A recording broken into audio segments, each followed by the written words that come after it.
She's coming through on a big choo-choo. She's been away for months, but I haven't cheated once. Stayed home nights, didn't dance, wasn't taking any chance. Didn't flirt, and though it hurt, I just couldn't do my cutie dirt. My days were blue and my nights were black, but I just knew that she'd come back. For I love her and she loves me, and say, don't think there ain't no Santa Claus. I know darn well there is, because my cutie's due at 2 to 2 today.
She's been away for months, but I haven't cheated once.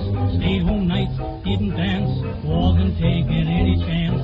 Didn't flirt, and though it hurt, I just couldn't do my cutie dirt. My days were blue and my nights were black, but I just knew that she'd come back. For I love her and she loves me, and say, don't think there ain't no Santa Claus. I know darn well there is, because my cutie's due at 2 to 2 today.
She's coming through on a big choo-choo.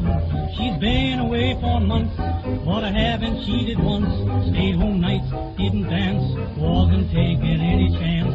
Didn't flirt, and though it hurt, I just couldn't do my cutie dirt. My days were blue, my nights were black, but I just knew that she'd come back. For I love her and she loves me, and say, don't think there ain't no Santa Claus. I know darn well there is, because my cutie's due at 2 to 2 today.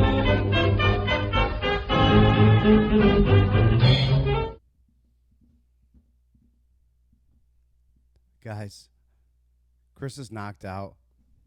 He's getting mouthy. Bob's right next to me on the left of me. That's Mr. Backlund. I'm sorry, sir. I'm sorry. Today on the Loki Jabroni show, we have Bob Backlund, and we'll be right back as soon as I can get some oxygen to Chris's head.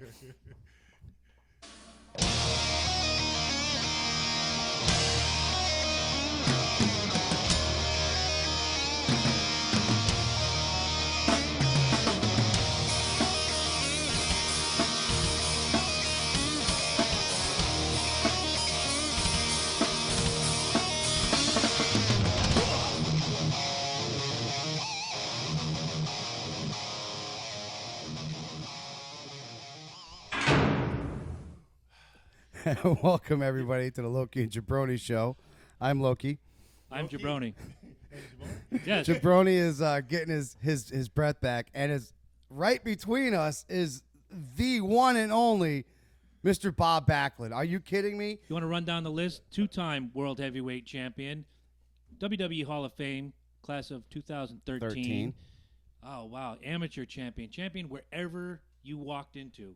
Welcome to the Loki. I think show. he's... It's a pleasure to be here with you guys.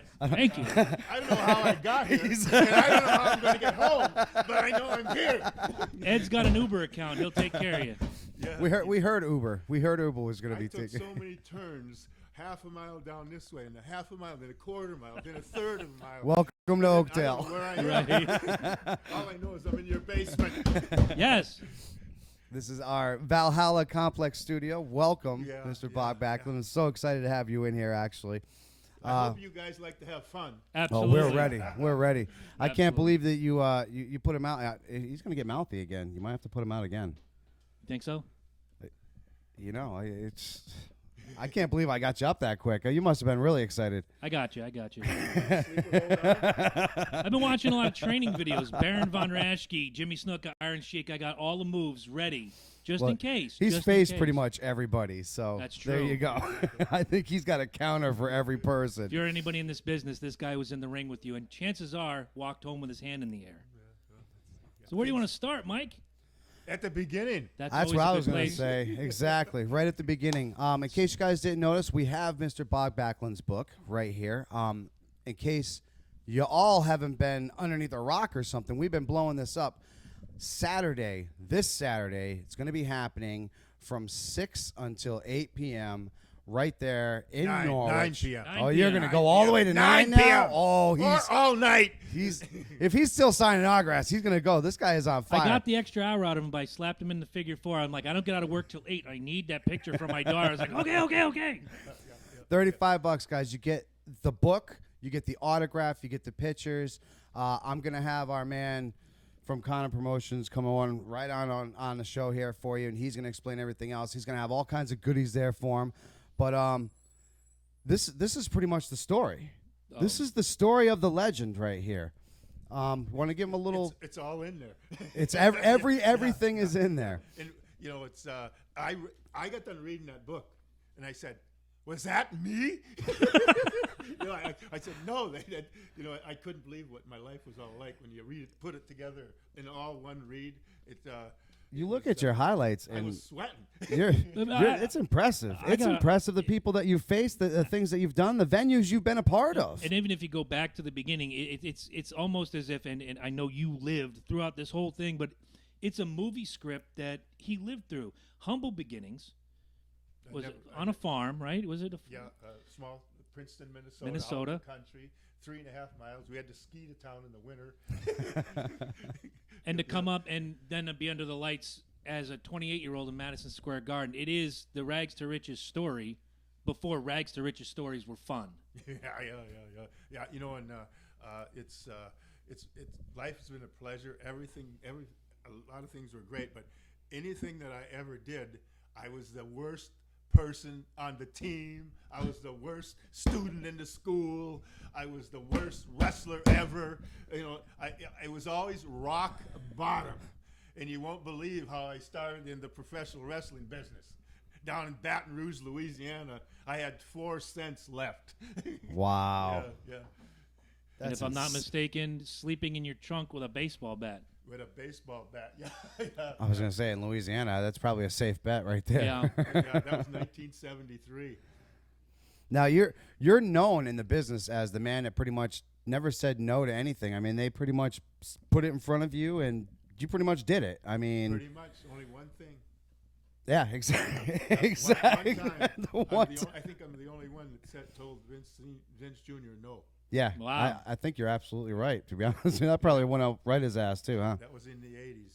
Yep. Wow, that's incredible. It's in the book. It's in the book. We're going to talk about it a little bit, but you got to buy this book, guys. I've read this 3 times. I might read it again. I know I'll read it again. She's laughing. You probably will, absolutely. Let's talk about humble beginnings. Let's go Florida. Back before we even had TV and anything else going on, you actually got a cross-faced chicken wing all over Hercules Hernandez. Now, back in the day, you didn't manhandle Hercules Hernandez. So how'd that work out? How did that feel for you? Being able to pull that. I know it was Florida. I know it was a smaller venue, but to be able to pull that off, I actually saw the video on YouTube, and it's pretty fantastic. I mean, that's a big dude.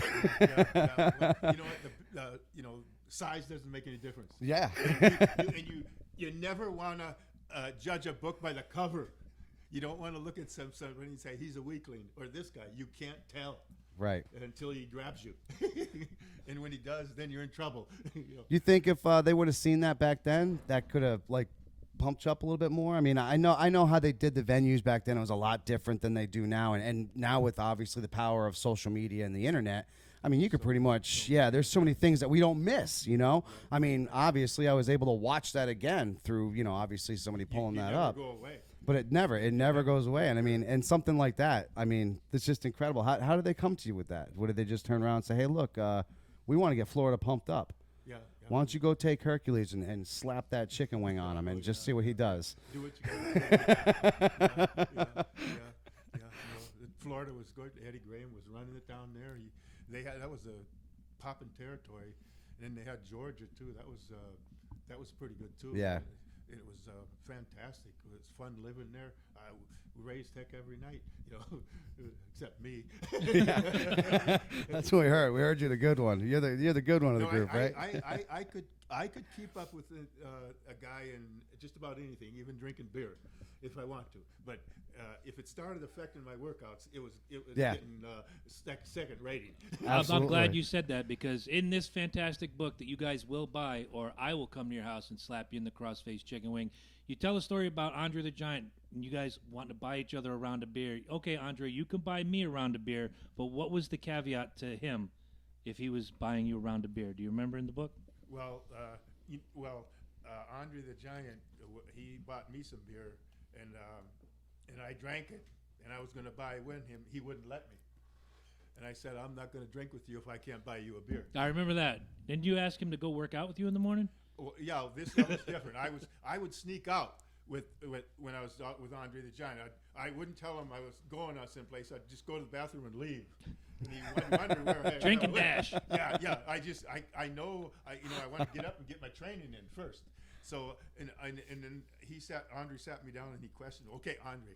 Okay, I'll tell you what. I'll stay and drink with you, but you have to get up in the morning at 6 o'clock and work out with me. And he said, "You can go." As he took his big hand around off my head. Oh my Lord! Squeezed in my ears up. I can only imagine. I met Paul White, and his hand was like the size of my head. So to actually see the original Giant and to be around the original Giant must have been a sight to behold back then. I mean, that's insane. It was over at our house. I had a Corvette. My wife had a Volkswagen Beetle. We were going to take the Corvette, and Andre got in there. The top was open. The windshield was here, and Andre's head stuck above the windshield. And we were going to be going 110 miles an hour, and it might mess up his hair. Yeah. Oh my Lord! So then the only option was a Volkswagen Beetle. Oh my Lord! How do you get a big How guy did he like fit that in in a that? Beetle? He got in the passenger side, and I couldn't get into drive. Oh my Lord! Yeah. So we had to call you, or what is that? Were they those guys that pick up people? Oh, U-Haul. Oh my Lord! U-Haul. We took all of Giant and we threw him inside that thing. That's what he was a wonderful person. I can remember him laying in our living room floor on the carpet, and our daughter she was maybe not even a year old yet, and she was crawling all over him, and he was so gentle. And that's what I heard. Amazing. He was a really down to earth type of guy. Yeah. Oh yeah. He loved kids, and he was he loved what he did, and he was out there every day, Well, speaking of Giants, I'm going to bring on our own gentle Giant and have him take over my spot real quick, and bring in Matt from Connor's Promotions. And if you see anything over here, Matt, make sure you say hi to the fans for me, okay?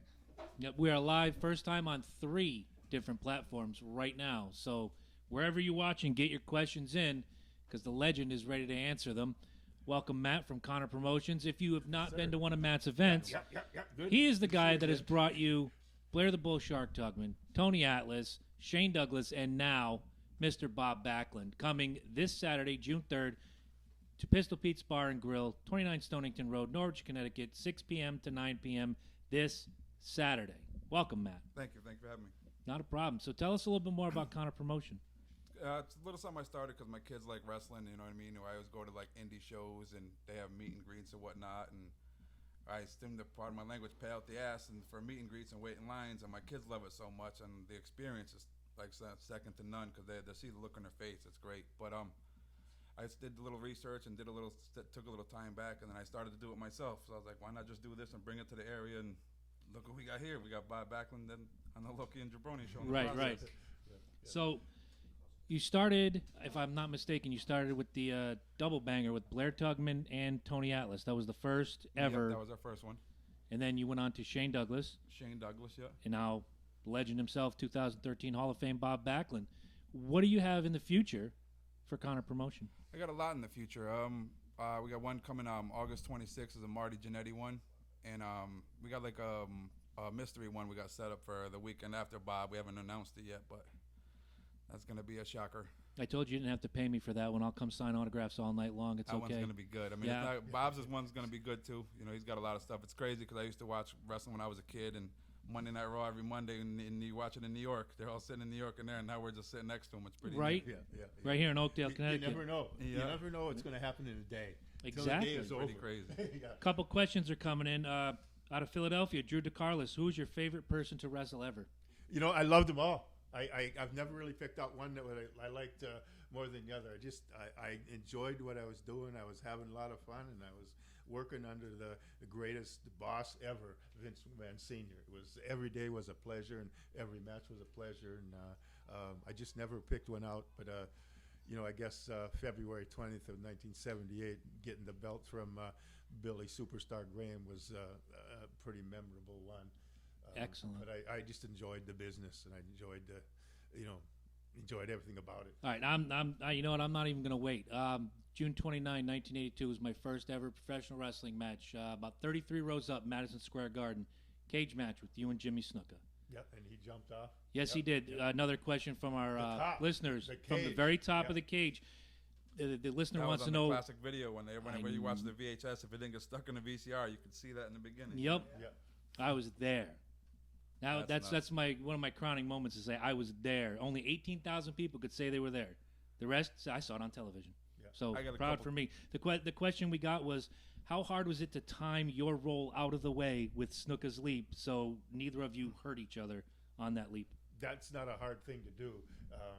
Just rolling out. When he's about the time when he's at his peak in the air. Okay. He's halfway from where he jumped to where you're at. Get out of there. And it was dangerous to have Snooka land on you. Very dangerous. I had heard that for a lot of different right. reasons. I'm saying. We'll stick to the. You can't. You're not supposed to hurt your opponent. Right. But, We'll stick to the good one. I had met Don Morocco, and he said on the leap he did on Snooka in '83, his knees hit Morocco in the thigh, and he was black and blue for 3 weeks. Yeah. Right. Yeah. You were safe to move. Yeah. Right. Get out of the way. Yeah. But it was that was a big night and a memorable night. It was just a landmark night, I guess you could say. And Stuka had he was a great person in the ring, wonderful person in the ring. He had it all down pat. Yeah, he was a fun guy to watch, definitely. Yeah. And Don Morocco was pretty outrageous too. Oh, yeah. I wrestled 2 matches with him on one day, and they were both an hour. One was in the Capitol Center, and then one was in the Spectrum, and we had to change him. We just changed everything, did them different because people were driving to both matches. Mm-hmm. So, but I lost about 10 pounds that day. And he gained 10. Wow. I was trying to keep up with him. Right. Yeah, but Now we know Saturday is an all ages gimmick, Matt. All ages right? gimmick from 6 to 9. Yeah. Okay, you have food there and soda, little so little families, Everton, there's a guys, kids menu. understand. There's food, great place to eat. I definitely recommend Onion Rings, always. Yeah. yeah. And why don't you tell them too, Bob, if they already have a copy of the book too, what else you're gonna be selling there too? Because I know you're not just selling the book. Tell them what Well, other I items. have these posters that Yeah. this is my favorite poster. It's a tribute to Vince McMahon Sr. because he was such a gentleman, and you could trust him. If he said something that was going to happen, it was going to happen. You didn't have to worry about it. And I have a few pictures from the past. And then the book is the main thing. The main thing is the suspenders. What happened to the suspenders? Oh. I get the red suspenders. That's I got those are the ones. I signed these for people, and Yeah. and then the red suspenders. I just started doing that not That's too the long best ago. part about it. I did a survey on Facebook to see if it would work, and It'll work the because I know survey- I know a couple people are gonna buy a couple pairs over the weekend, so yeah, it's definitely yeah. gonna work. I can see people eating that up too. The suspenders and maybe even the suspender bow tie combo. I can see people eating that up. I'm getting a bow tie. But I'm going to get one that you have to tie. Oh. But I don't know how to tie it yet. So I'm going to go to Menswear and tell them I want to have that bow tie, but I'm not going to buy it unless you teach me how to tie it. Do you know how to tie your own bow tie? No, Or you always clipped it? I just have Never to do knew. clips. I've always wanted to know. It was just a clip. I've yeah. always wanted to know. Now I know. Yeah. Now I know. Yeah. So So you had a tag team partner on the bow tie. yeah, right. I'm gonna learn. I'm gonna try to learn Stuff you myself. every day.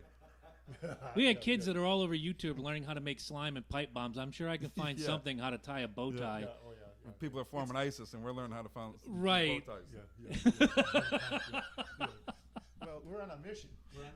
We are on a mission. Everyone out there is learn how to tie a bow tie, courtesy of Mr. Bob Backlund. Yeah, I was going to tape it too when I tie it, so they could see how I do it. Nice. Put We that- could, if we talk to Eddie, we can make that exclusive to our YouTube page. Yeah. Tying a bow tie with Mr. Bob Backlund, And then we can exclusive on patent it so YouTube. nobody He's else giving can us the get it. thumbs up, so we're in, guys. Yeah. That's Yeah. our next Then we video. patent it so nobody can take it from us. Absolutely. Yeah. We're gonna get Connor promotion in on the deal too. Give me a 2x4, I'll give you a tough guy. I bet you would there. Yeah. Just don't say the other word. Yeah. So how you said you had the mystery guest, you got Marty Jannetty.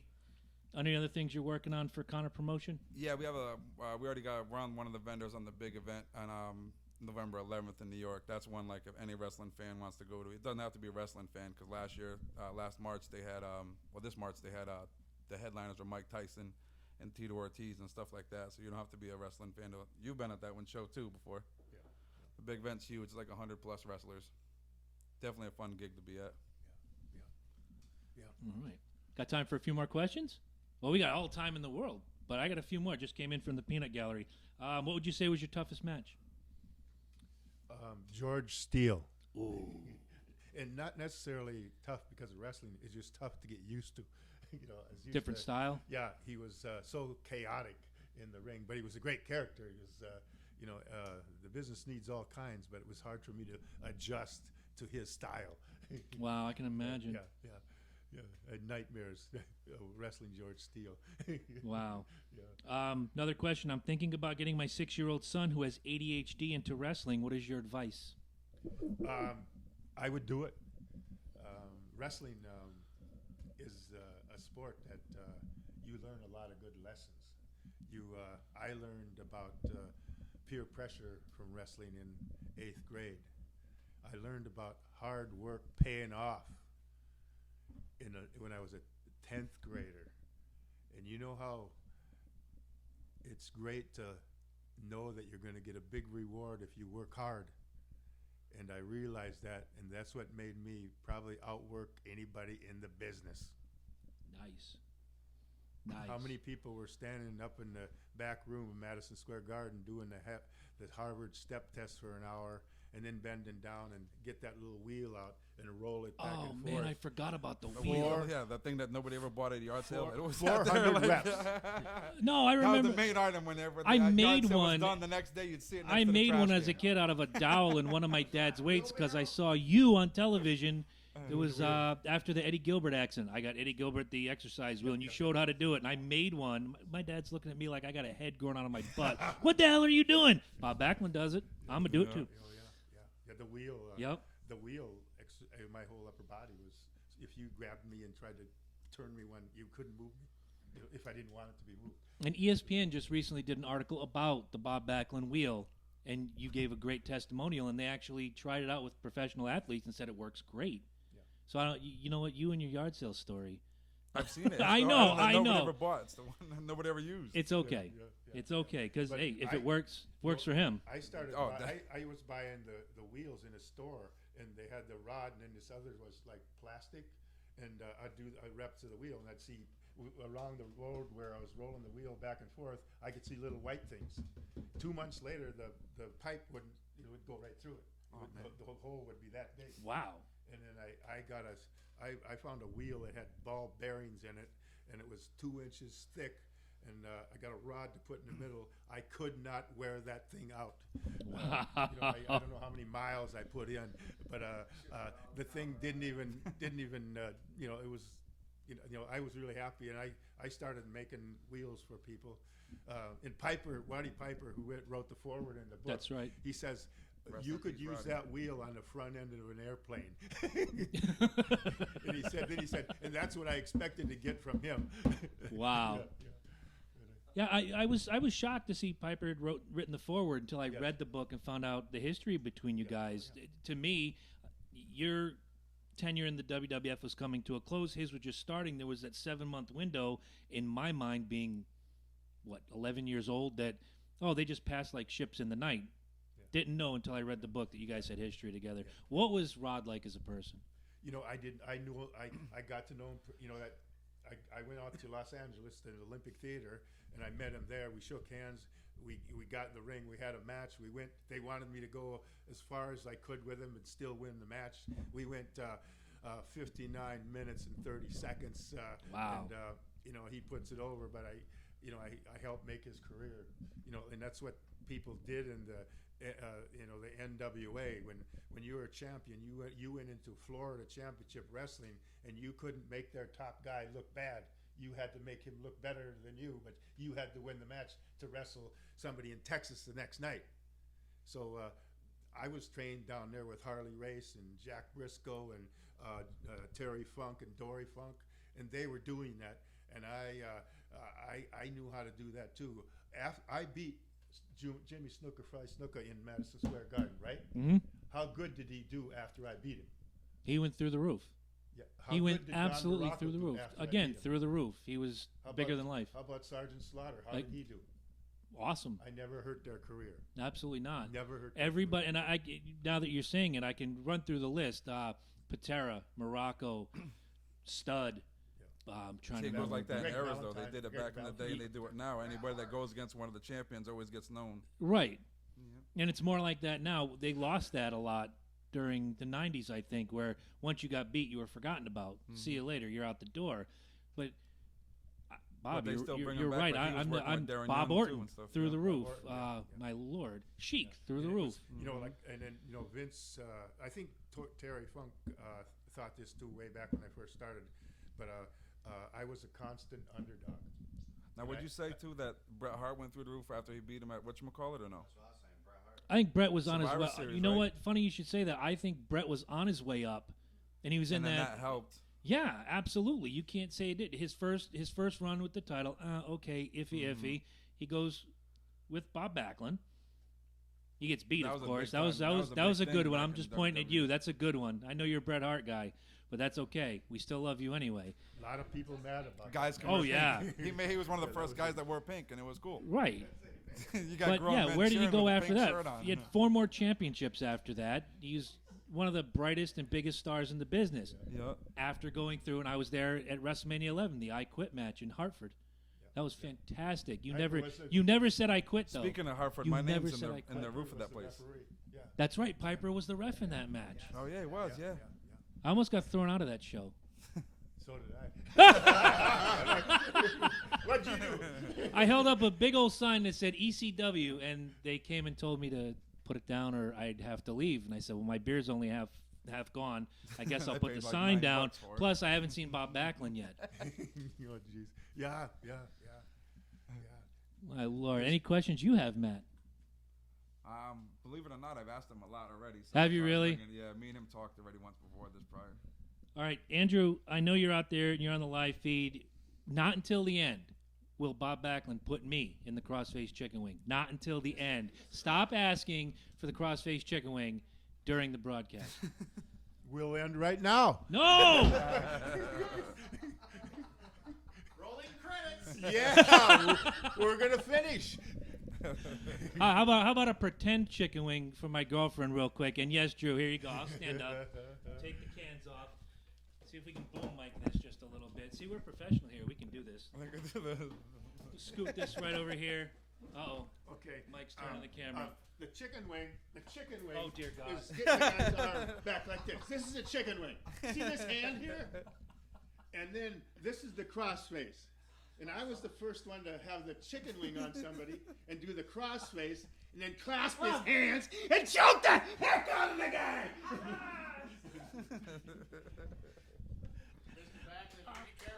I'll be back next week. He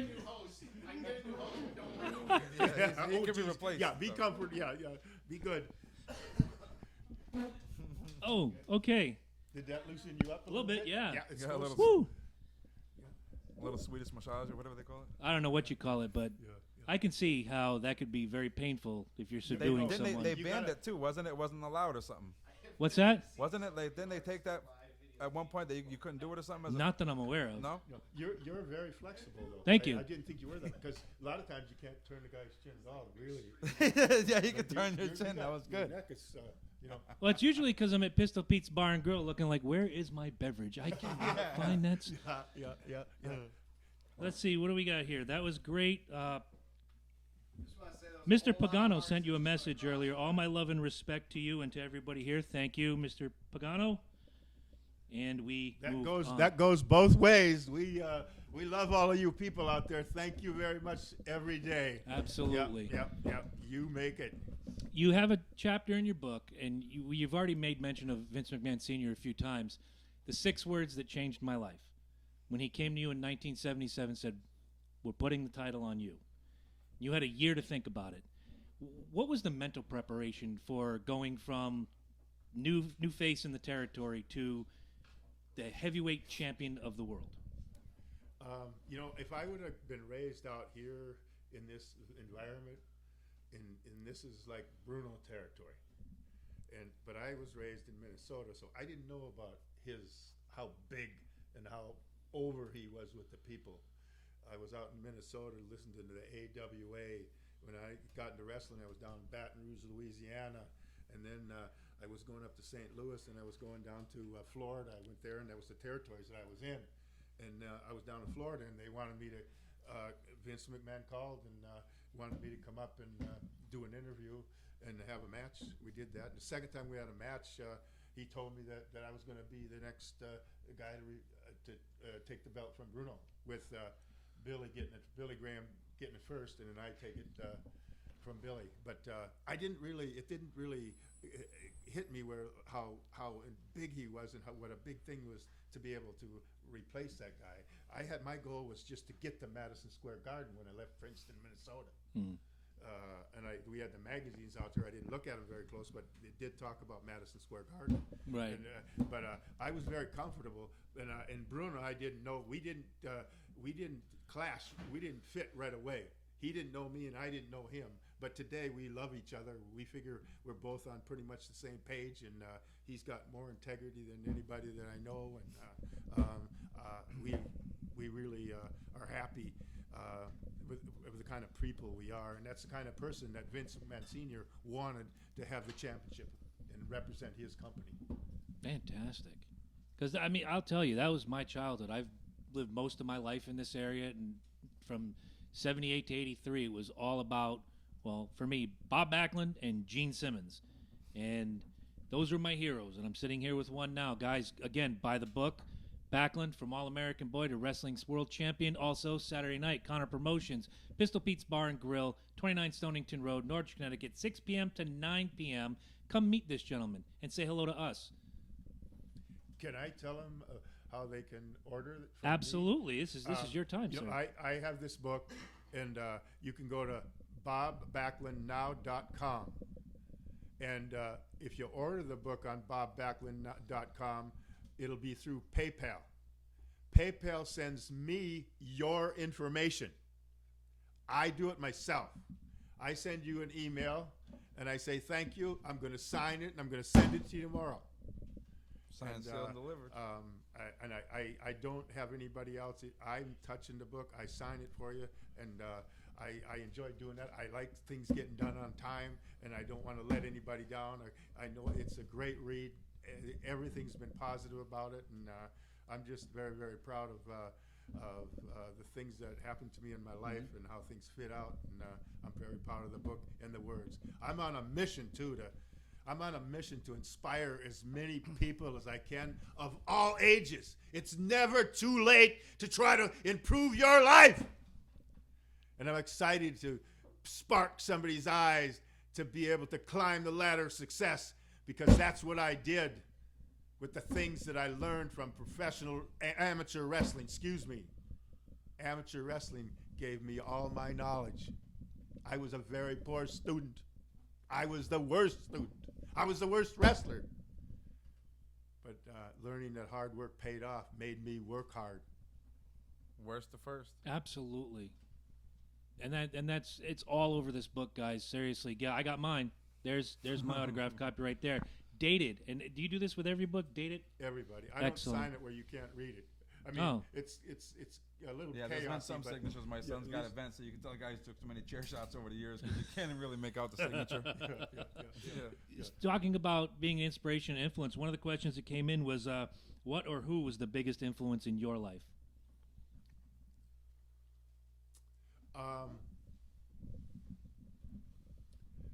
In my life, it might have been a coach. Okay. I walked into the office, I played football, and I was wrestling, I was in track. And when in 8th grade, I was not gonna take a physical and drop out of football. And I went into the coach and gave it to him, but when I went out the door, I still had it in my hand. For some reason, I don't know what he said, but I didn't quit. And if I would have quit that time, I was going to quit football, I was going to quit wrestling somewhere in my life, and I was going to be a complete disaster. At this time in my age, I was hanging on the fence. I was hanging around with kids that were 3 years older, and I was drinking beer with them, and I was getting in fights with them. I was beginning to be a complete loser. And that one instance kept me going. It showed me that you should never give up and never quit. But if I would have, and that coach was Mike Skavnak, and he was the 8th grade science teacher. All right. You still train? Do I still train? Not obviously not like the 70s, but you're still exercising, working out every day? Oh, yeah, I train twice a day. The wheel collecting dust, or you still using the wheel? Yeah, I still do the wheel. Yeah. You're not going to let that wheel go, Matty, are you? You won't see that out front of his house in the yard sale. The wheel won't be there. I might do one workout where I do 700 squats without stopping. Oh, wow. And then I lift weights with my upper body. Wow. Nice. Really, It takes 5 minutes to If do I did 100. that, you'd have to Photoshop it. Wow. Just saying. We definitely owe a debt of gratitude. I'd have to have you make me a flyer on that. Right? We definitely owe a debt of gratitude to Matt. We will definitely see you Sir. Saturday. He'll be back on the show again the next time he brings another fantastic guest to town, whether it's the Pistol Pete's or Rugas or wherever. When do we drop the gem, Mike? Do we drop the gem now? Or do we keep it awaiting? Hey, I'm almost done with the promo. I mean, if you want let's do it. You want to just do it You on want to do a Loki and show? Jabroni exclusive? Let's do it. All right, What's your gem? Saturday, June 10th at Pistol Pete's from 8 to 10 p.m. I got former WWE Tag Team Champions Brian Knobbs and Jerry Sags coming in for a 2-hour meet and greet, and they're also bringing Andrew Anderson along with them. Nice. So Very that one cool. will definitely be a fun show. Very cool. Yeah, I talked to Brian personally. He's a cool dude, class act, and he's going to be in the area, and he wants to come hang out with us. So what a better way to do it than with the Loki Jabroni Show, Pistol Pete's, and Connor Promotions.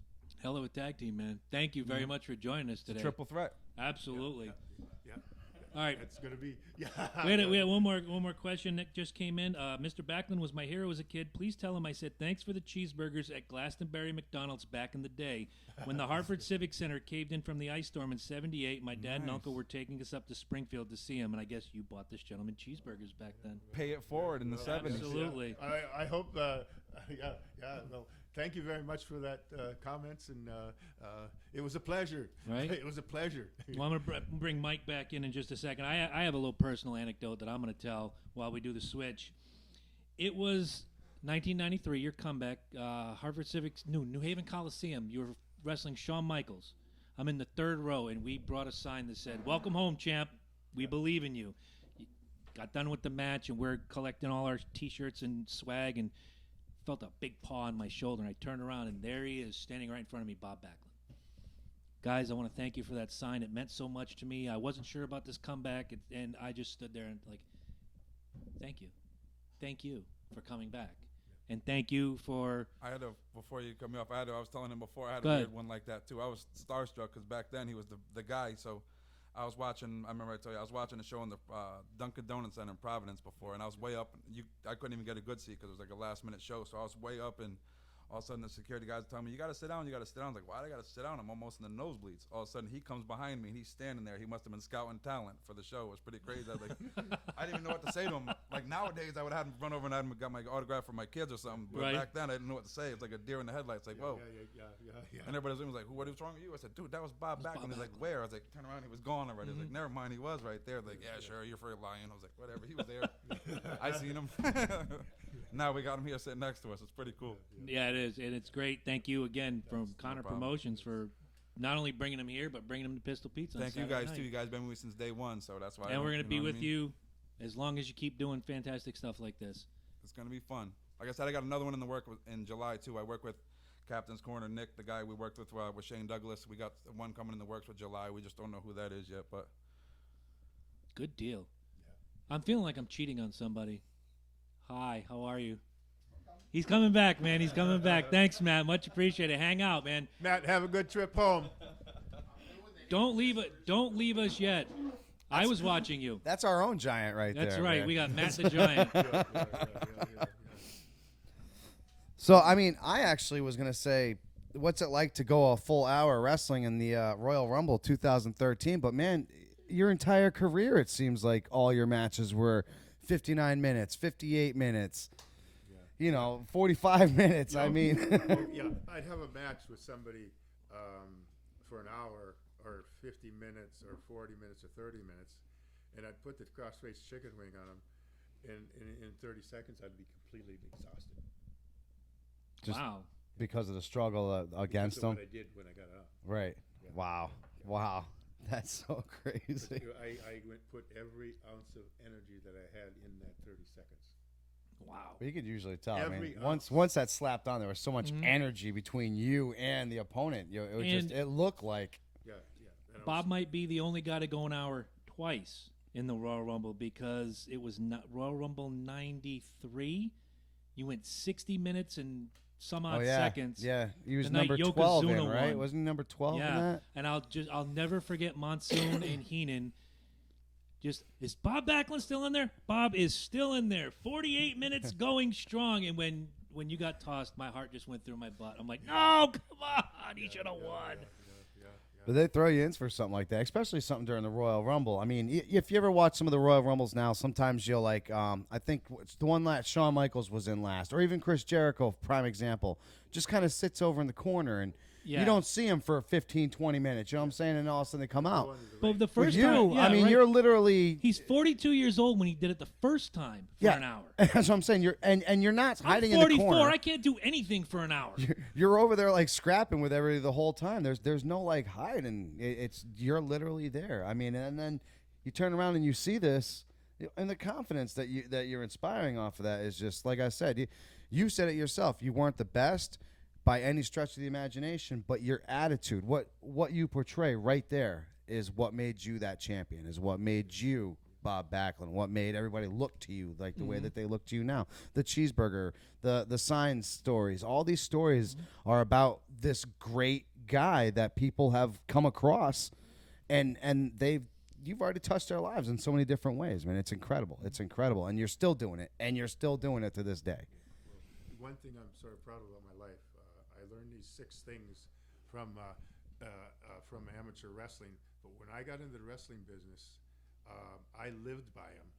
I tested them 2 different colleges and I left marks that are still in both of them.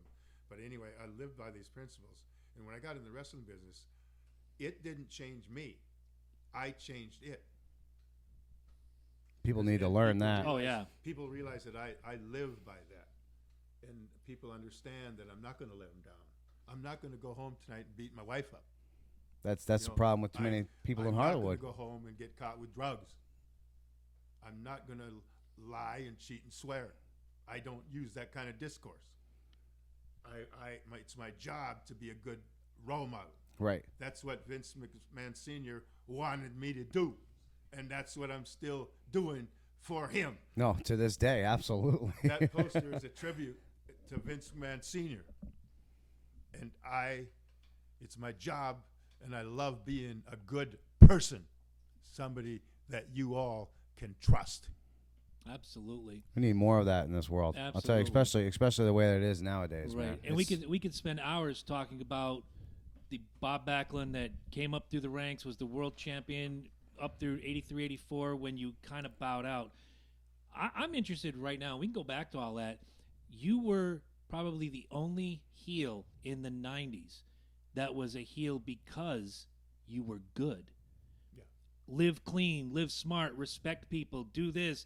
And you had this wonderful vocabulary. I watched it. I was like, hey, there's my man Bob Backlund. What the hell is a plebeian? I got to get my dictionary out. And you learned by watching Bob Backlund in the 90s. How much fun was that to be a good, moral, upstanding human being and have people just hate you for it?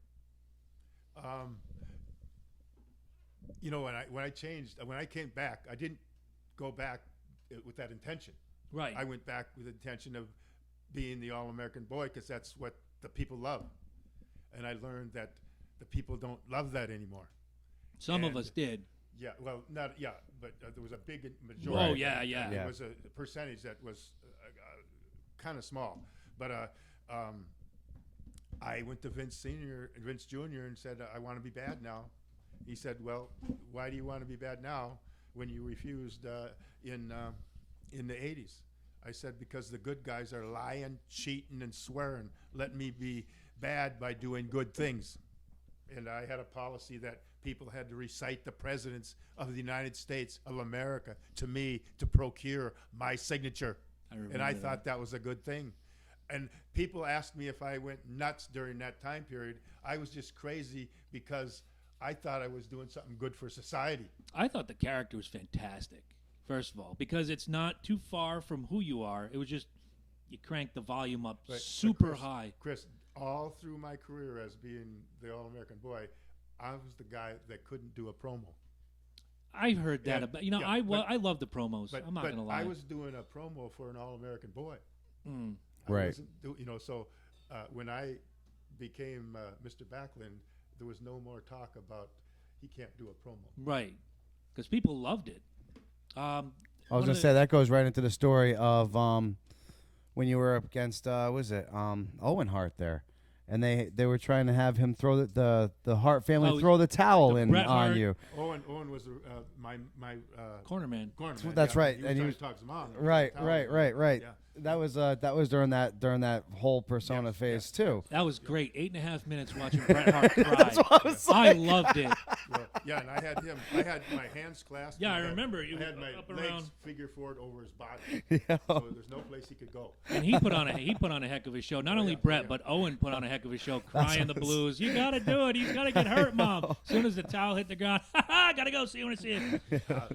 That was a night to remember. Yeah, I was gonna say that was probably one of my bigger moments in that, bringing in the whole Bob Backlund thing. You were a Bret Hart. I was a Bret Hart fan at the time, so it was funny to see that happening. You know what I'm saying, and to watch it watch it all go down. And like I said, just like Chris said, you still personaed that golden boy, that good boy image, and it was no matter who fought you, they ended up being the bad guy. You didn't see end, during that period. We can go to the I Quit match. You can go to the Survivor Series 94. You can go to any Bob Backlund match from the time the Mr. Backlund character was born, up to and including his last match in the WWF at the time. He never took a shortcut. No. Never broke the rules. Didn't rake an eye. Didn't punch, kick, gouge, whatever. Bob Backlund still wrestled like Bob Backlund. When bell to bell, it was the same match you got in 78, 83, all the way down. The only difference is your eyes are bugging out. You got your hands in front of your face, and you really thought he's going to rip that guy's arm off with that chicken wing. Yeah. Right. I thought I didn't think I'd ever do this. Right. That's when I was looking at my hands. What did I really do that? Put Bret Hart in the Oh gosh. And all those that was the best look, though. That was the best. That was, I think, how many people have taken that from you? You really think about that. Randy Orton has that look now. Who else does that? The psycho guy that you like, Bray. Oh, Bray does that that. When he twists and he gets that crazy thing. They take that, they take it to the next extreme, but you were one of the first people to really pull that crazy image off. That wasn't planned. And most of the stuff that I do is extemporaneously done. Just your body just naturally does script. it. No, there's no script. Right. They don't write scripts for. I'm the only one they don't write scripts for. That's even to this day with the Darren Young. Yeah. And when was the last time you got to talk to Darren? Oh, I talked to him the other day. How is he doing? He's doing all. They got to get approval from the doctor, and when the doctor gives them approval, then he's probably going to be back. And I have no clue whether that was great. Just being, he got me back into watching wrestling a couple years ago, and there I am on a Monday night, and you see the Darren Young graphic come up, and who's on the other side of his Bob Backlund? I'm like, oh, give me the phone. I got to call Mike. Did you plan this? Yeah. 10 years old again. This is fantastic. They always seem to do that. They always seem to bring in. I'll tell. That's one thing I do like about the WWE is they do kind of know how to use their legends. I'm gonna say for the most part. Let's say 8 out of 10 legends they know how to use right. A couple of them do kind of fall through the wind, but it does seem like when they bring you guys back, they have a plan for it, a story for it, and it usually does work out really good for you guys. 2013. Usually it's when a young cat starts talking too much snap. Yeah, exactly. Right. Yeah. 2013, you go into the Hall of Fame. How's that feel for you? Like, It was all right. I had an issue going. I refused to I- go other times. I know. They fixed it, and then it went in. Yeah, it's an honor to be there. God, it's something really special. The Hall of Famer. No, absolutely. It's a Hall of Famer. Absolutely. Yeah. I mean, you enjoyed think it. about your career, though. I mean, you started in the 70s, and you're still. That night, though, there's only one thing I wished I would have did. Crossface Vince McMahon. Jr. When Vince came out to ask me to get the hell off the stage. I've always wondered about that because he snuck Yes. up behind you and he had the little strut going on, and you're impassioned, you're in your speech, and there he is. When he turned around to walk into the dressing room, I should have jumped on him and yeah. Nice German suplex into That would've the been wall great. would have been good. That would have been great. I would have loved that one. Crossface chicken wing all the way. Yeah. Over the years, there's been, even in your book you talk of it, there's an up and down relationship with Vince Jr., Vincent Kennedy McMahon. Let's go back to 1983, 84. You made mention of it earlier. He asked you to turn heel and make a run on Hogan. In your book, you say you still have the paper contract to this day with that money offer. I'm not going to ask you what it was. I know what stopped you, but for the benefit of the listeners, what stopped you from making that heel turn? Well, it was in about 84, about that time, and I had a daughter. She was 6 years old, and she was going to start school the next year. And I heard that Angelo Savoldi, his family had a rough time, the boys that he had in school when he was a heel. And I didn't want to hurt my daughters as far as going to school and having somebody hate her father and maybe hate her because of that.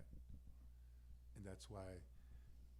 And I was trying to be a role model, having these tournaments and telling kids to do good things. I just thought it wasn't the right time and the right place for me to do that. That's huge, man. Yeah, it is. That's ultimate like decision to putting for something family else. Yeah. above money, which was fantastic. and guys, read the book. This is a guy who saved his money and did well, where a lot of guys would go out and party their money away and they're left, destitute. This guy put his money away and held himself up, raised himself a wonderful daughter. She's in Florida now, am I not? She's in Florida. She works for the United States Navy. And when I got done saying that, Vince said, well, geez, you're going to lose a lot of money. That's money. I said, my daughter's more important. Yeah, no, you can tell that. I mean, then obviously she works for the Navy now. She's obviously a great adult. She contributes a heck of a lot more than, say, some of these other people out there in this world. So She's a marine biologist. yeah. Wow. Well, then she contributes a heck of a lot more. Even as a fan, if you were like me, if you were that one kid that liked Roddy Piper, like, oh, you like that guy, they start like shoving you around.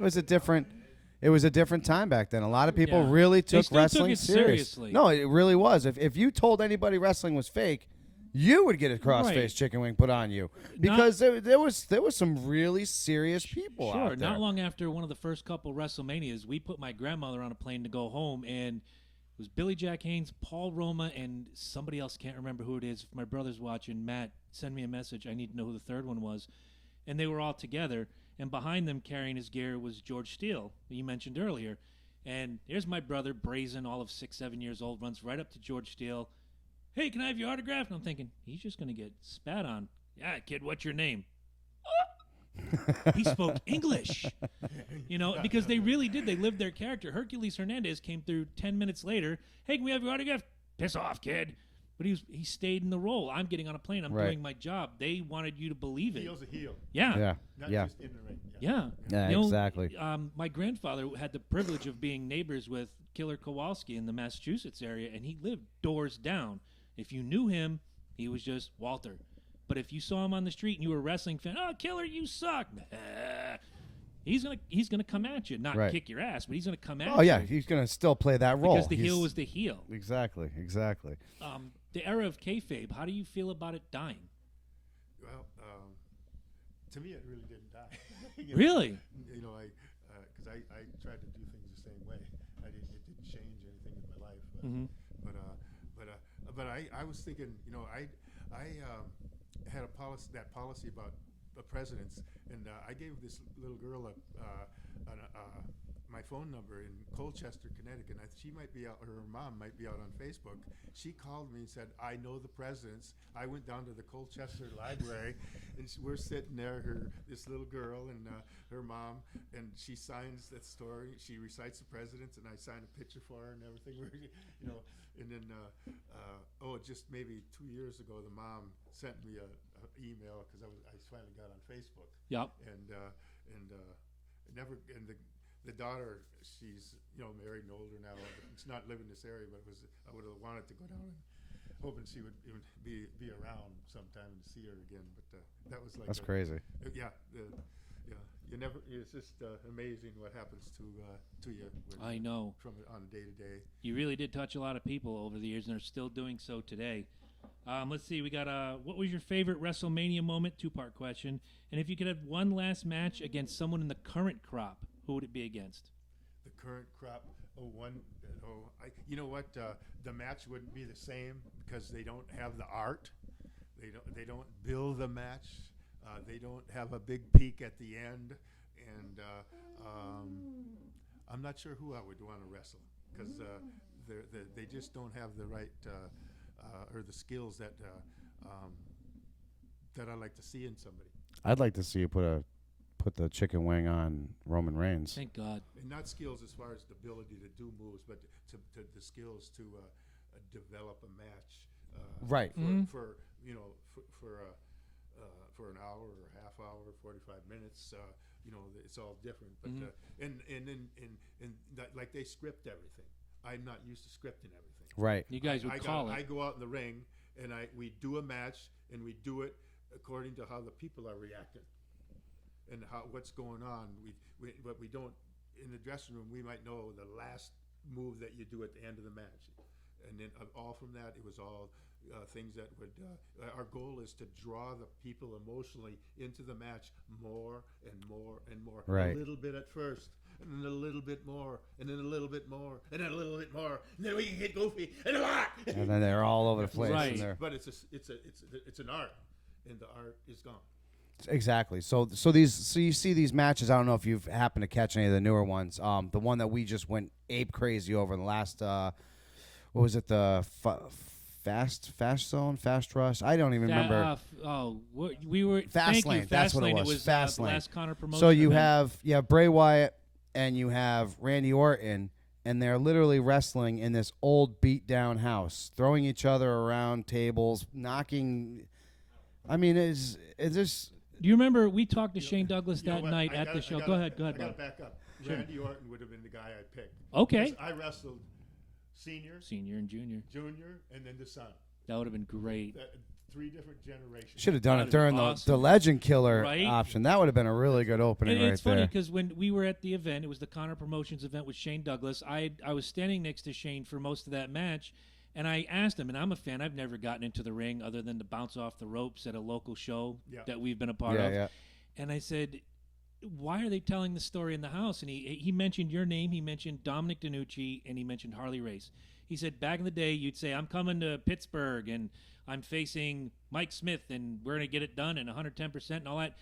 That was all the story you needed to tell until it got in the ring. The story was told in the ring. Now it seems the story is told with the vignettes and the interview, and in the ring it's just spot after spot after spot. There's no storytelling between the ropes. Right. That's my opinion. And that's being someone who's never stepped foot in a ring. Yeah, and it's harder. It's like TV. You can't be told I got to go home in 10 minutes if you're going to do that art because you never know when the peak is going to come. Mm-hmm. And and back then, the TV was a promotion to get people into the arenas, so there was never any TV at the live or at the matches in arenas. Right, certain venues. I know Philadelphia had it. The Garden had it. Yeah, they had it, but and Boston. Yeah. Because we'd catch those shows and be like, "Wow, this is what I missed. I can't miss the next show." Yeah, exactly. And you always saw Finkel or Capetta in the ring saying, "Hey," and they did it on the TV show, so they used it again as a promotional tool. I remember a couple times you went off like 5th out of 10 matches, and the one I remember most is Greg Valentine. And you guys got into a double count out outside the ring. Hey, we're coming back next month, and it's the return match, Texas Death, with Greg Valentine and Bob Backlund. Put your money down. I'm going. It was that simple. Yeah, no. Yeah, you know what though? I did when I knew they had some TV ones that were on TV way back then, but I don't think they would. They didn't. I can't remember them saying you got to go home at this time. Right. You know, they didn't, but they worked it in. Mhm.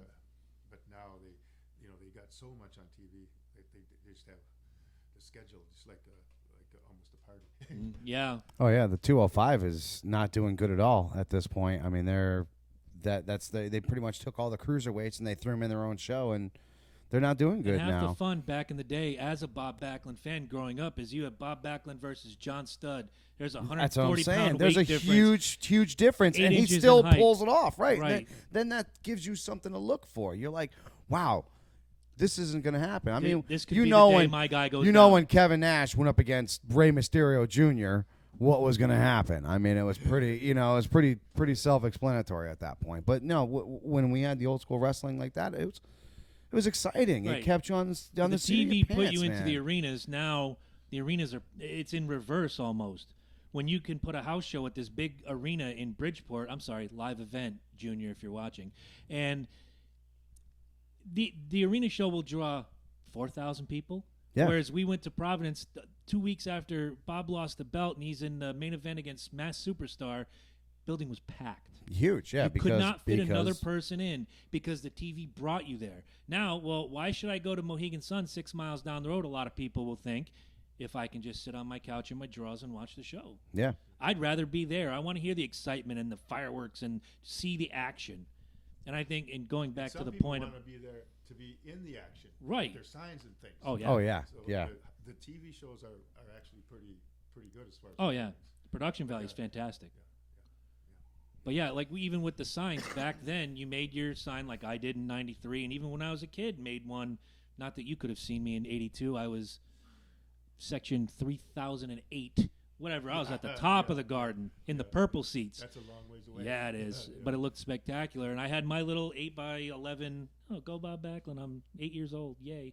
But you brought him because you were hoping you'd get that one glimpse, and you'd point up, and there he is. That's my guy. But that was the fun of it then. Now it's like, I'm going to put my friend's name on here. Joe didn't help me move. Who cares? Who Yeah. cares? I've Yeah. seen more signs like that than I care to talk about. I like pizza. There- Or the guy who brought a fat head of our Pineapple former does guest. belong on pizza. Absolutely. They brought, do you remember the Royal Rumble this year? They brought a fat head of our former guest, Conrad Thompson, Yes. from Something to Wrestle with Bruce Pritchard. Yes, they a did. fat head of Conrad Thompson. And I tweeted him that night, did you just see your face in Houston? Yes, I did. I don't know why. But it's there. It's there. That's what Right. people do now, man. I mean, I think it's more about the shock value of what they can try to do next, Right. as opposed to actually having real wrestling. But It's you know, always about how can we top what we did last week, or okay, we just finished WrestleMania. Now, how can we top that next year for a year? Right. How can they get to a higher point? Or And that's get- where, to me, that's where the value in the past wrestling was better. Because you do the Garden, and I think you were doing monthly Garden, Madison Square Garden back then. So you do Monday night at the Garden. Well, how do we top this Monday night 4 weeks from now? The story had to be awesome and pure, because I had read in your book there was some programs that got cut short because the fans just weren't into it. You slide someone else in, like a Bob Orton or Jimmy Snuka or Kenny Patera, and the roof goes off the place. You guys made them believe in everything you did. And I don't think they have that today, and it's unfortunate. Yeah, it's changed, but they got people that are watching it pretty closely, and but I think there's room to go out there and somebody to maybe try to mirror what was going on back then. Mhm. That I think could do pretty well, and not even maybe take too many fans away from them. There's just a lot of people that don't go that were fans back then, Right. but they have big attendance. So. There's people asking for that art. They know that the art's not there, that the fans. are we doomed with Triple H and Stephanie McMahon at the helm right now? Oh, well, that's the future. Well, that's what I'm asking you. Are we doomed with this future? You think? You know what? I'm not. I got things going on in my life. When I stopped wrestling, I was a bail bondsman. I was a sheetrock guy. I had an oil business. I don't sit home and watch television Right. when I'm off. I'm doing things. I'm out running. You're a doer. Yeah, we can see this right now. You want to be doing something during the interview for crying out loud. Yeah. I'm getting ready to get out of here pretty soon. I'm going to grab you and put you in a headlock, and I'm going to grab Chris, and then I'm going to squeeze the heck out of him, and I'm going to leave right now. I'm going to be at Pistol Pete's next on Saturday night, 6 o'clock till 9 o'clock. Good day, gentlemen. What the heck happened here? Are you okay? We lost everybody. Am I the only one that's still alive? Guys, we're going to take a quick breather. We're going to be right back. Give us 3 minutes. We'll see you then.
She's coming through on a big choo-choo.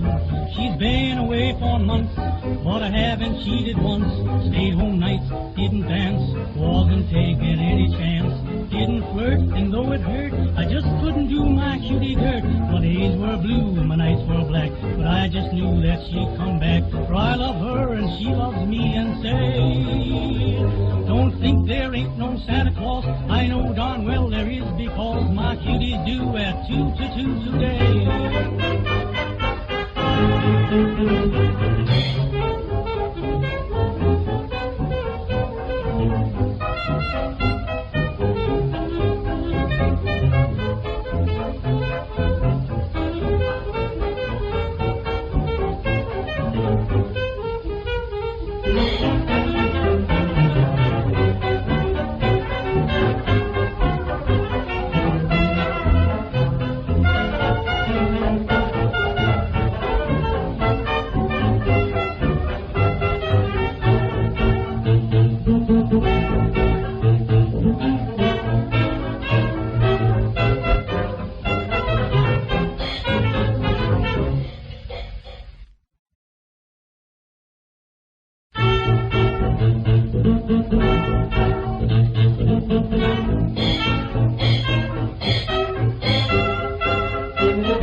but I haven't cheated once.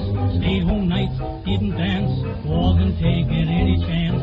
Didn't flirt, and though it hurt, I just couldn't do my cutie dirt. My days were blue, my nights were black, but I just knew that she'd come back. For I love her and she loves me, and say, don't think there ain't no Santa Claus. I know darn well there is, because my cutie's due at 2 to 2 today.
She's coming through on a big choo-choo.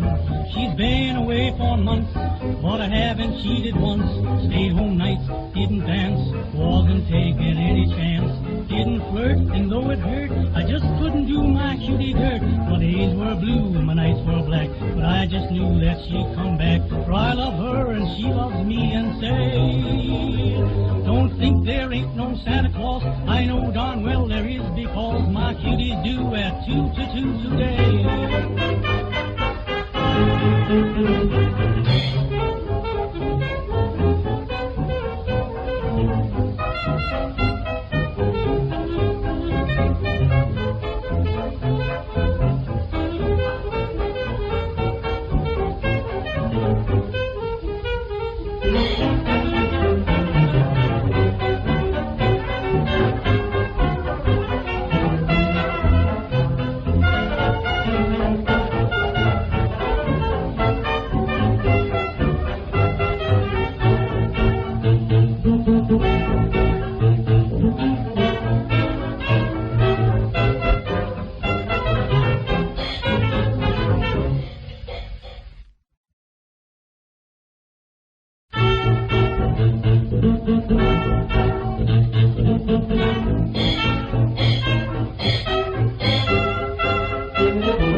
And welcome back, everybody.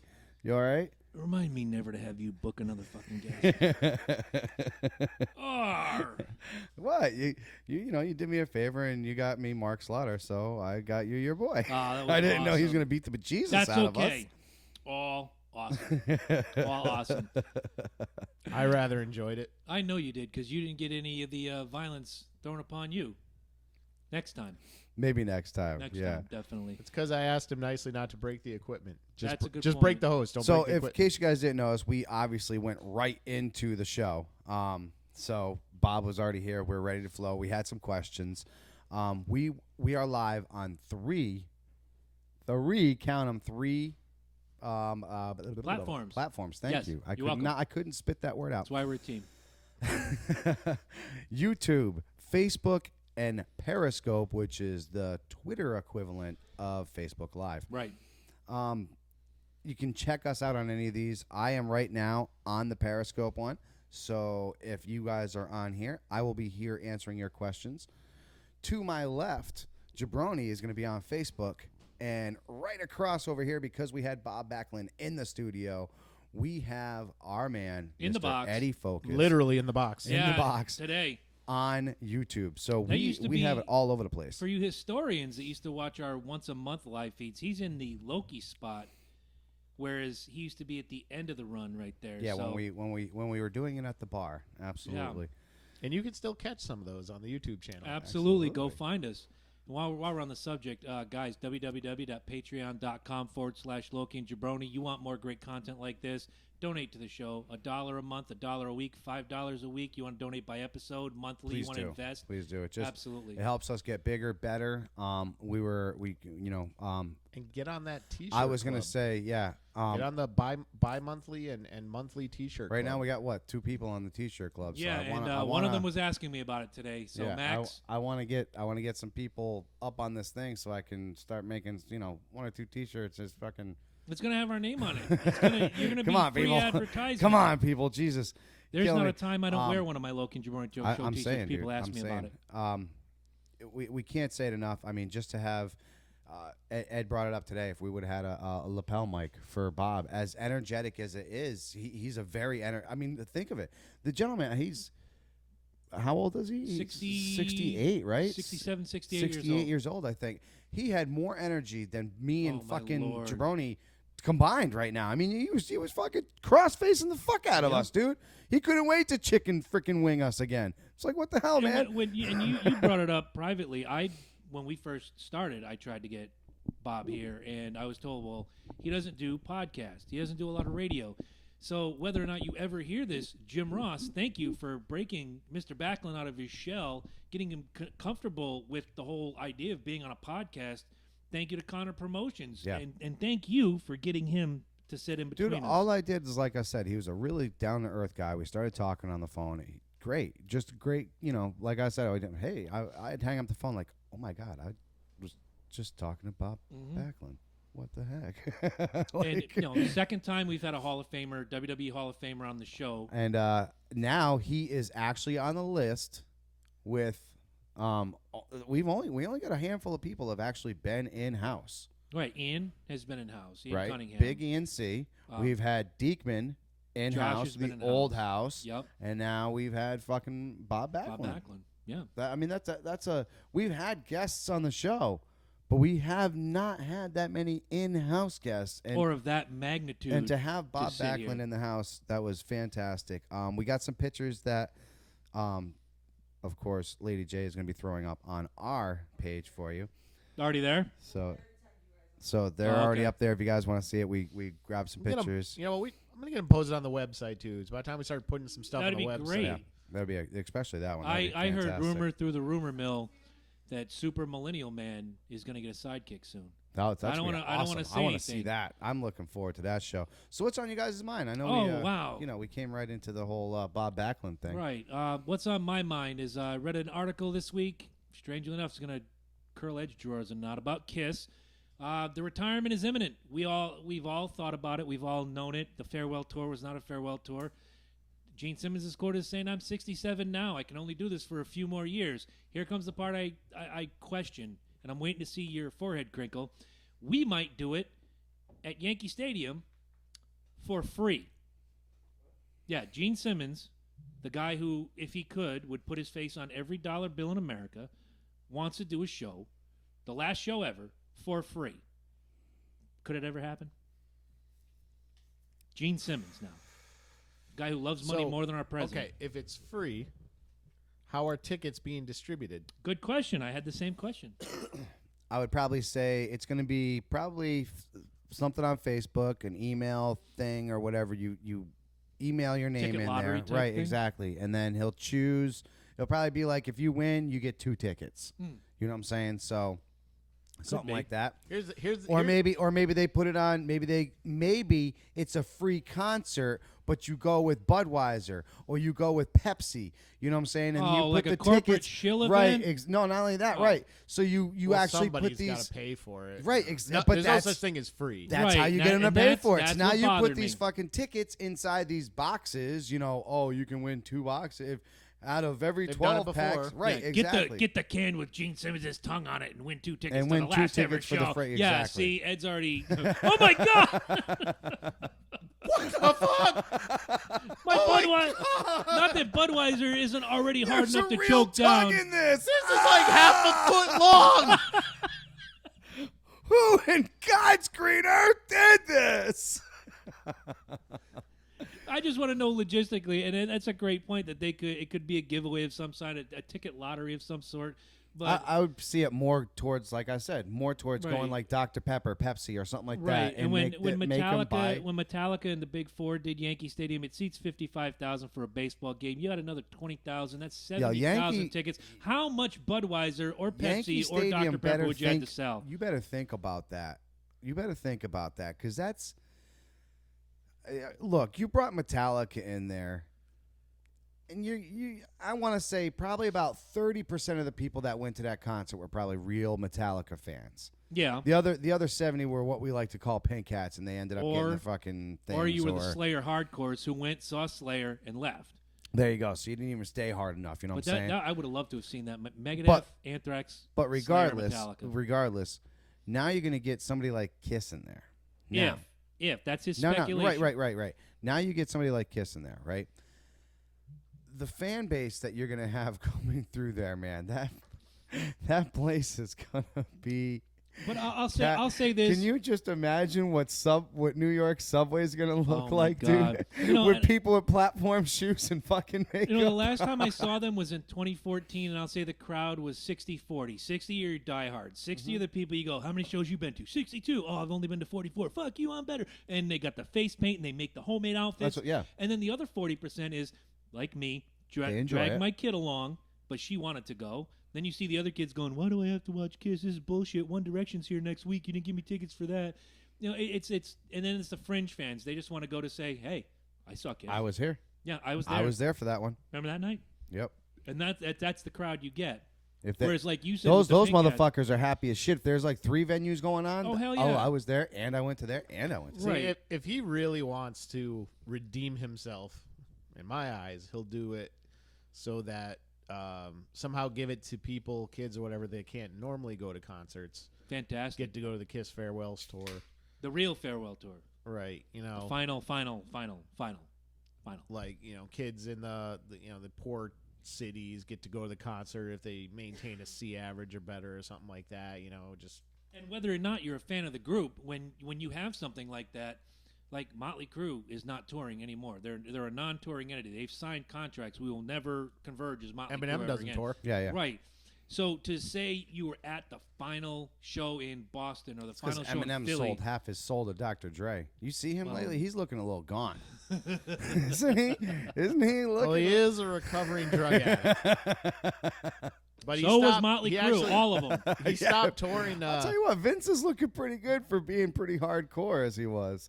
He's a He's little Chunk chubbier. Meister. Yeah, I was gonna say he's Chunk Meister. The best of the bunch, though, the one who looks the best, and I never would have thought it. I would have thought Tommy Lee would have always been the one that looked the best. Nikki Sixx, for a guy who's 58 years old, looks I like don't think looks Nikki like really he's 38 years fucked old. around with as much as everybody Nikki else Sixx? did. No, Nikki I know Sixx he died. I know he did. Well, And then came back to life. he was.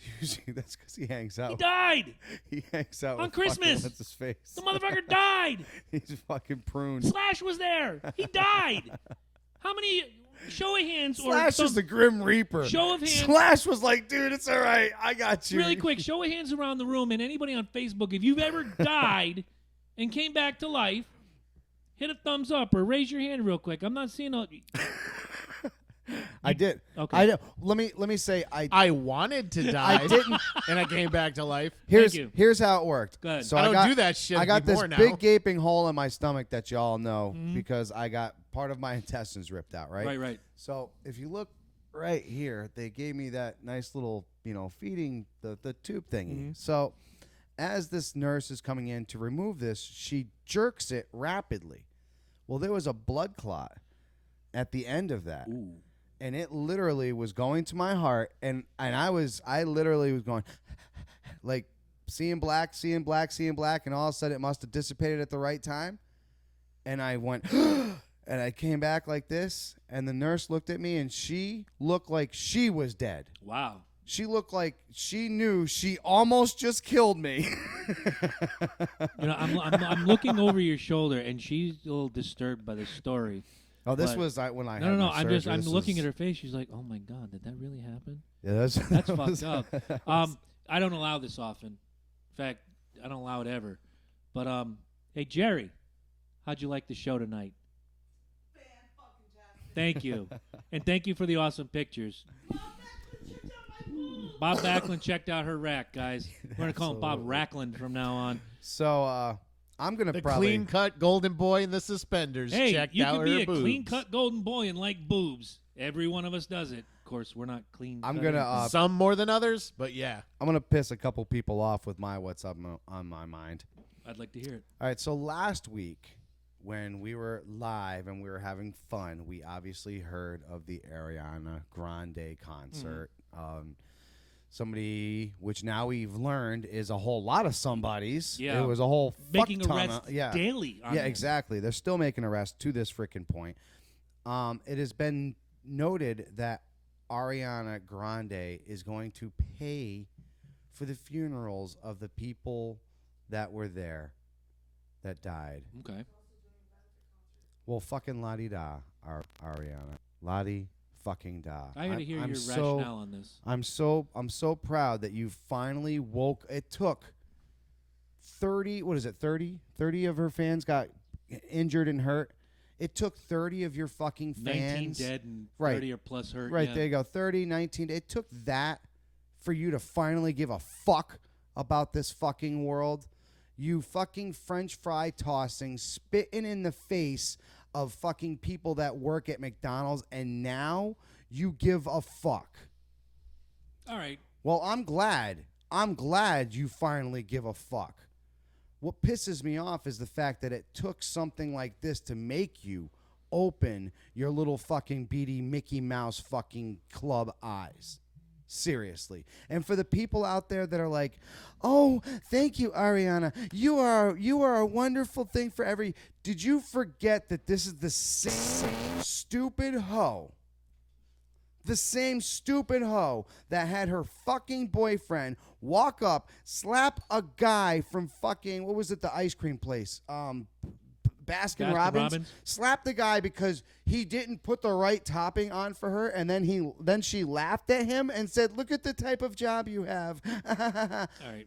Look. I go ahead. I'll let you finish your Look, point. this is I thank you for doing what you're doing, but I think it's just a piece of shit fucking move. To be honest with you, I think it's just like one of these things that one of your publicists said, "You know what would be a great idea, Ariana?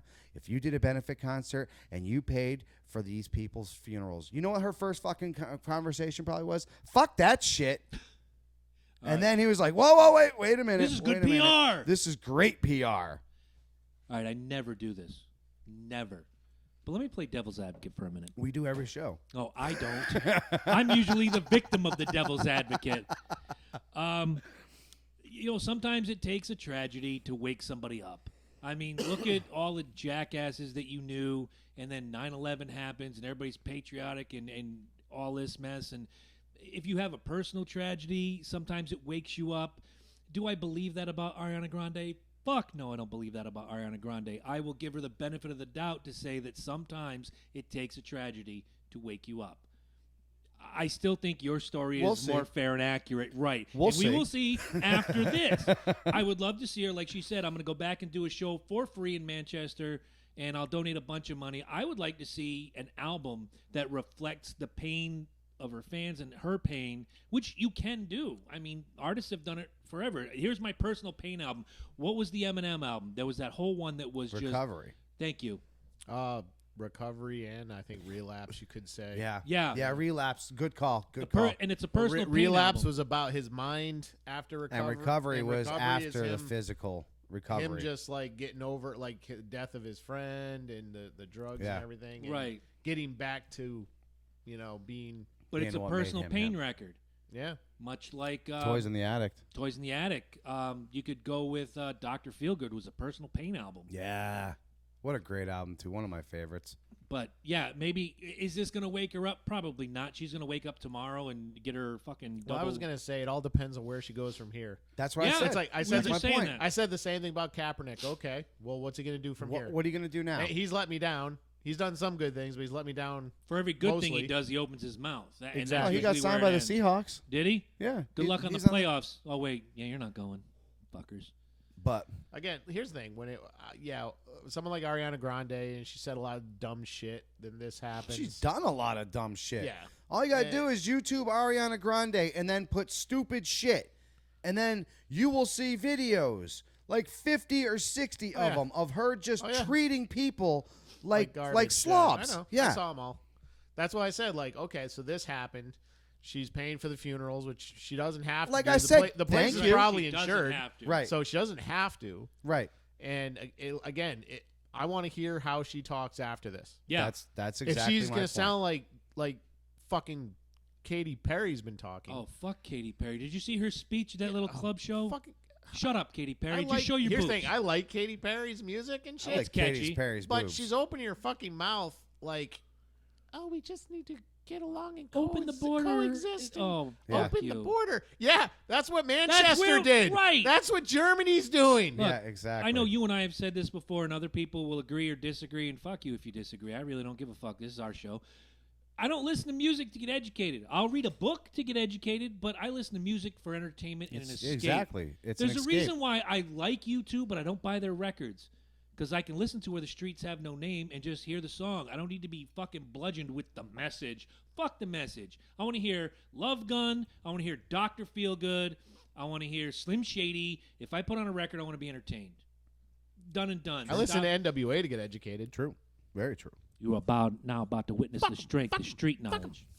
Anyway. I knew this was coming.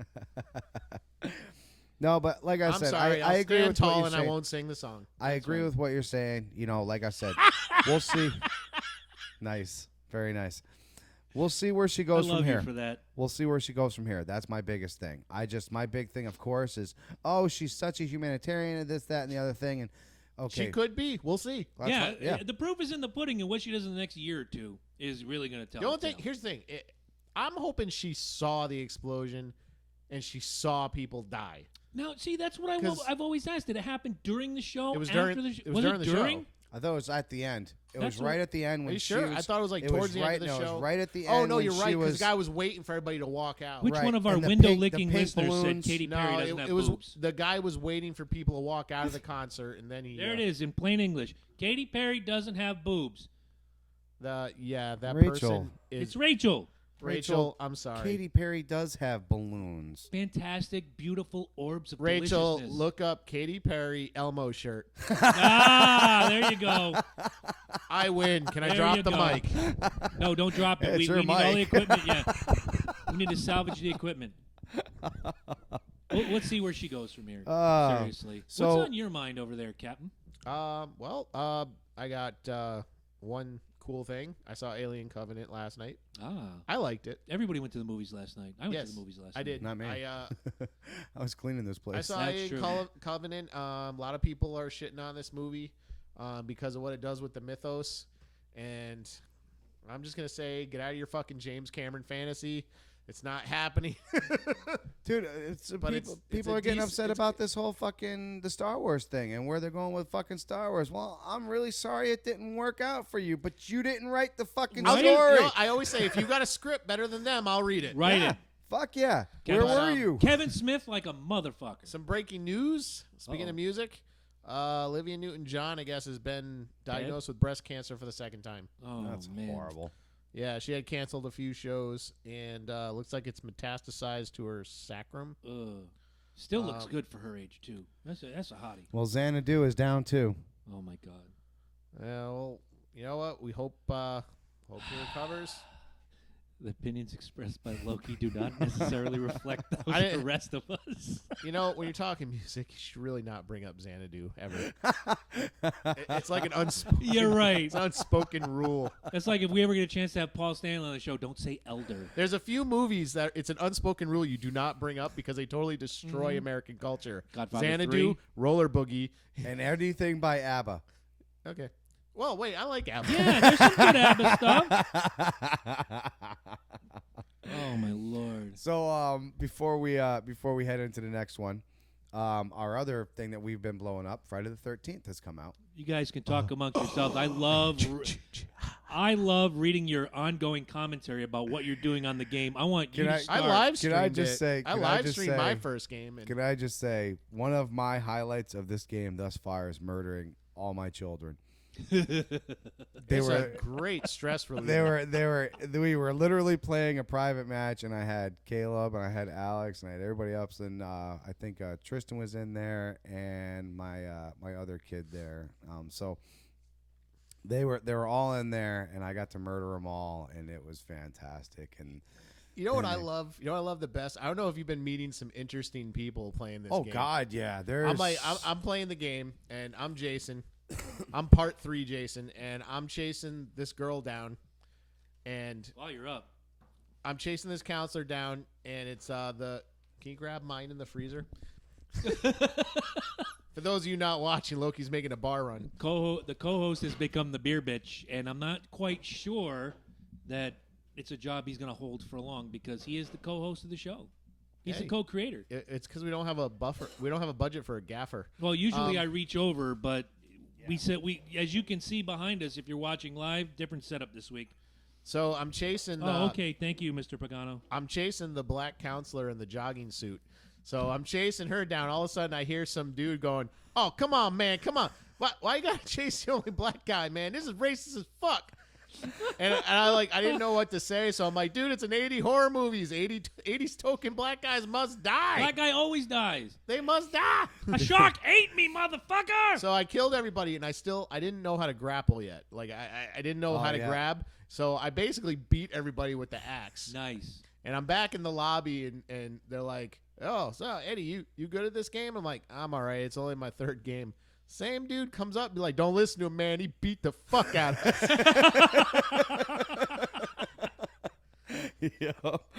Because I was just swinging the axe and hitting it whatever I could, and I Nice. killed everybody. But and I'll tell you, for its glitches and for everything else that it has, the server issues that second the- day like pissed me off. I the didn't server get to play. issues to this day, dude. I couldn't Oh yeah, even. Xbox is getting fucked up. I couldn't even fucking. The only way I could play right now is if I have enough people to join me and we do a private match. Yeah, that's the only thing that works. Yeah. That's the only thing that fucking works. You can't go online and just meet randoms. So I've been like the people that I face. I've been keeping my friends list.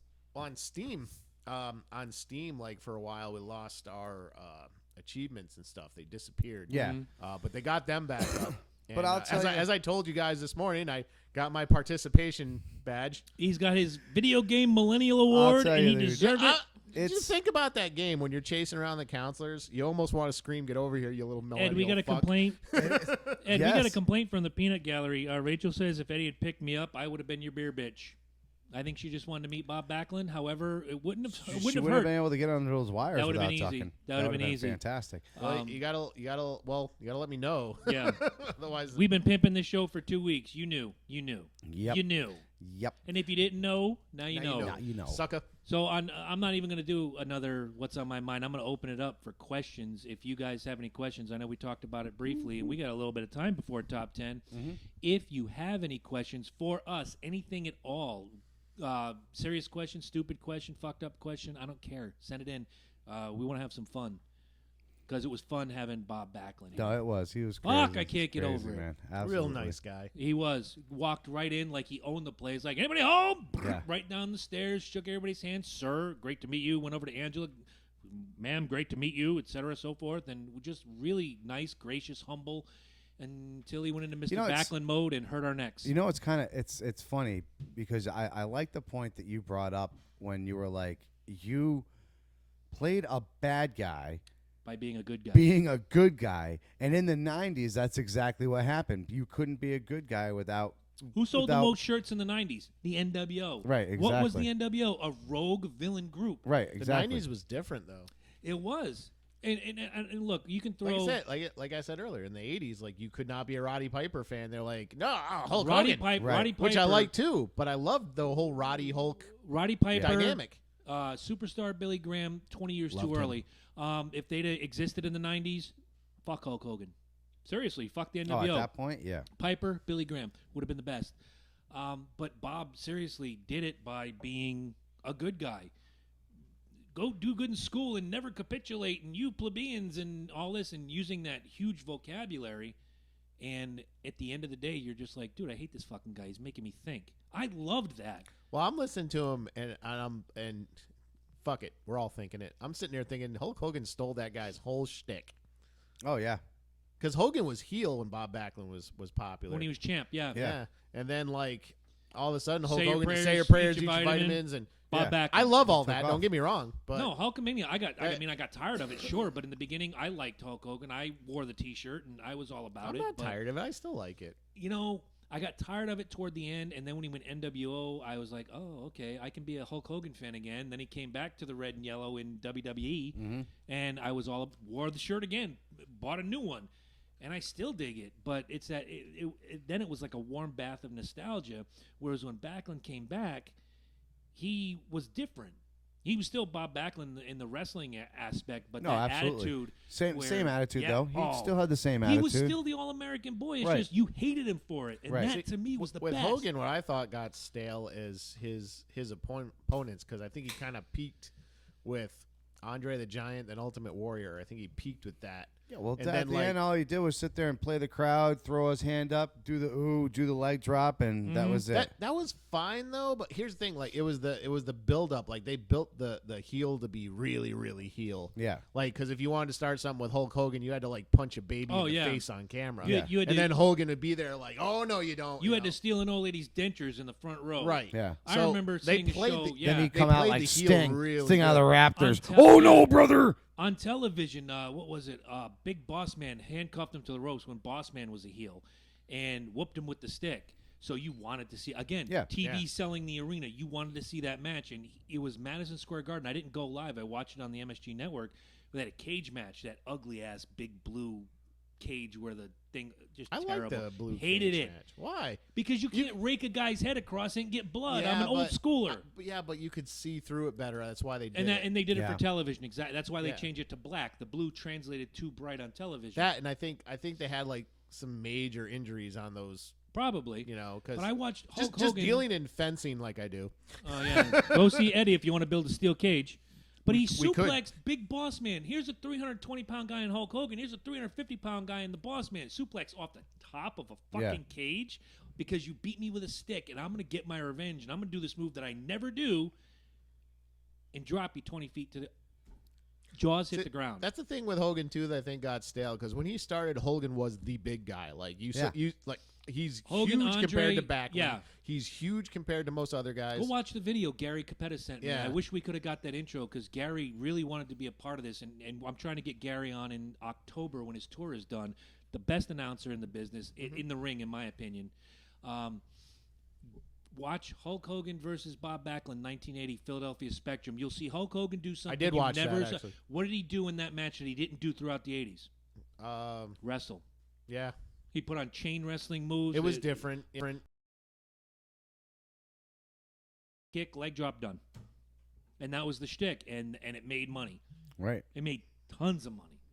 Until he faced a bigger opponent like the like the Ultimate Warrior, where they had to sit there and power move each other back and forth. Or because having to that's carry, what I was saying. That's like, what people expected. right, or having to when he carry peaked- Andre the Giant through his back injury after the Yeah. Princess Bride to do WrestleMania 3, was it? Yeah. Yeah. Yeah, that's what I was saying. Like Hogan peaked then, and then if you notice all the other wrestlers starting like physically bigger, like Yeah. they'd Oh, find yeah. bigger guys. Sid Vicious is a perfect. When they brought him in 91, you were like, Huge. he's going to kill him. Yeah. He's really going to. And if you still believed in it, then I was in my late teens, early 20s. There was like, nobody that Sid Vicious couldn't have beat, oh, like Christ. in And real he life. looked, Jesus. He looked like he could kill you. Little did we know he had no freaking skill whatsoever, Yeah. but he looked the part. And that, very weak ankles. as we learned in 1999. Oh, it's You guys so want to get cringe. sicked out? I know a lot of you guys watch that. Oh. If you watch Ridiculousness or all that mess, go look up Sid Vicious leg injury Don't. and then come back and talk to me. Oh God, don't. Christine Kuhn says, I still fear Sid. I saw him on TV. I don't watch is it Survivor or Big Brother or Yeah. whatever. His son was a part of it. It was like that dude that was in kickboxing and he kicked the guy's Oh, leg and his yeah. leg fucking Blah, broke. blah, blah, blah, blah. And then he went to go fucking land Stand- on his head. Fuck you, dude. Crumbled Ew. like a bad house of cards. Go watch a Sid Vicious leg break. It's just like that. It literally, ew. If you're watching, God, why did guys, if you're watching, ask us some questions. We want to have some fun. Oh, shit, We're still dude. popped up from Bob Backlund, and when this is over, Facebook Live, Periscope, YouTube, go back and watch the whole thing. See how cool this guy Yeah, what a was. great. So you didn't hear about that, huh? Yeah, Kaepernick's going to the Seahawks. See? Yeah, so he's going to be a backup to Wilson. And we want to talk about a team that's fucked up right now. Seahawk fans, why don't you chime in on your team? Seriously. Your entire If there are defense, any fans out there. Your entire defense thinks that Wilson is nothing and is going to show his true colors this season. Did you read about this? It was on ESPN recently. I did. The entire defense, that is your entire defense, thinks Wilson is nothing.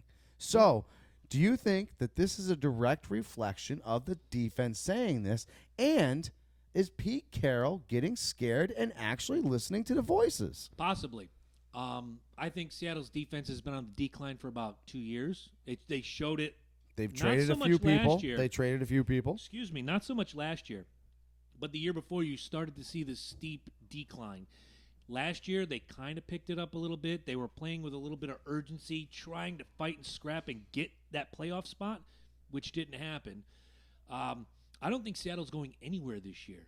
They're probably 8-8 at best. We won't know. I Yep. mean, we're still 2 months away from preseason. Yep. But, oh, by the way, just so you guys know, when we do have our NFL preview, special guest Tommy Summers Yeah, baby. already signed up from Three Sides of the Coin. If you're a Kiss fan, go find Three Sides of the Coin wherever you find podcasts. Tell them we sent you. And tell Mark Cicchini to accept my friend request. I got everybody else on Three But Sides. that's Why what I'm don't you, saying. Mark? So you think they bring in Kaepernick because he's buying the hype, or you think they I just think- bring in Kaepernick? I mean, why do you bring in Kaepernick? It's the same reason why Michael Vick and Matt Schaub worked so well together. They're opposites. Kaepernick is a pocket passer. He's a little mobile. Wilson is a long passer and very mobile. You need to weigh it out, so if one gets hurt, your whole game changes. and it Kaepernick can throws the fill other in that side spot off. pretty easily. I Yeah, mean, he is a pretty absolutely. mobile guy. He They sure tried to is. do the same thing with San Fran, but obviously they didn't have good enough tackles for him. Lee Bozeman says Wilson's overrated and was living off the defense and the beast. So I don't disagree with so that. yeah, so you're on the same boat that they're Didn't they lose the beast? Isn't he in the He's in Raiders Oakland now. Well, he's going to be in Las Vegas and dead in 2 years because all that Raider team. is he'll gonna be done dead. after this year. All I of think them. he just came back for the hype because everybody wanted him. Don't forget, they're leaving Oakland. Yeah. They're going to Las Vegas. So, like, the Oakland faithful, you already know what's going on with the freaking look at the Chargers. Look Right. at the faithful. There's none. They hate him, dude. They you moved hate our them. team and right? sa- Exactly. And Oakland's going to Did do you hear the about same their fucking new thing. coach, Wayne Newton?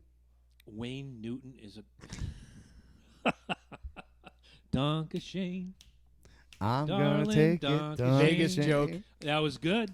That was. I'm worried that about the was. Raiders, and I'm worried about that new NHL franchise that's going to Las Vegas because we said it before and we said it again. Las Vegas is like Sin It's City. not. Yeah, you don't need. You don't. You're need gonna die. Players there. You're all Yeah. going to die. You know what happens when big time players move into Minnesota? They literally move in with each other. Yeah. Like right now, You're a farm town. we have Michael Floyd. He just signed with the Vikings like I don't know a month ago. Mm-hmm. He didn't buy a house. You know what he did? He moved in with Kyle Rudolph. All right. Now you take that same scenario and you put it in Las Vegas. They're at the hotel. Right. They live at the fucking hotel. You're gonna be at Why? the Sands or the Bellagio. Right, exactly. Because you're a team that's in Las Vegas. That wasn't If even- you're not blowing coke or doing something up your fucking asshole, all Don't come night to my long, house. Right. I mean, yeah, then you, What it's was- just I can't not- remember the name of the movie. Jonah Hill goes to the desk and says, "I'm looking for a guest. Maybe you can help me find him." It's spelled H Yeah. E R O I N. is that Can you Wolf of Wall Street? can you find that guest for me? No, it had Russell Brand in it.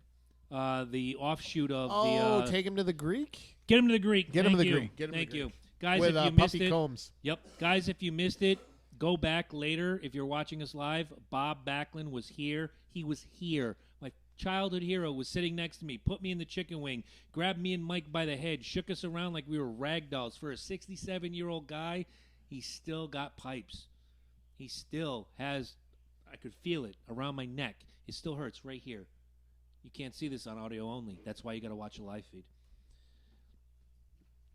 I don't get it. I don't get why sports franchises want to move to Las Vegas.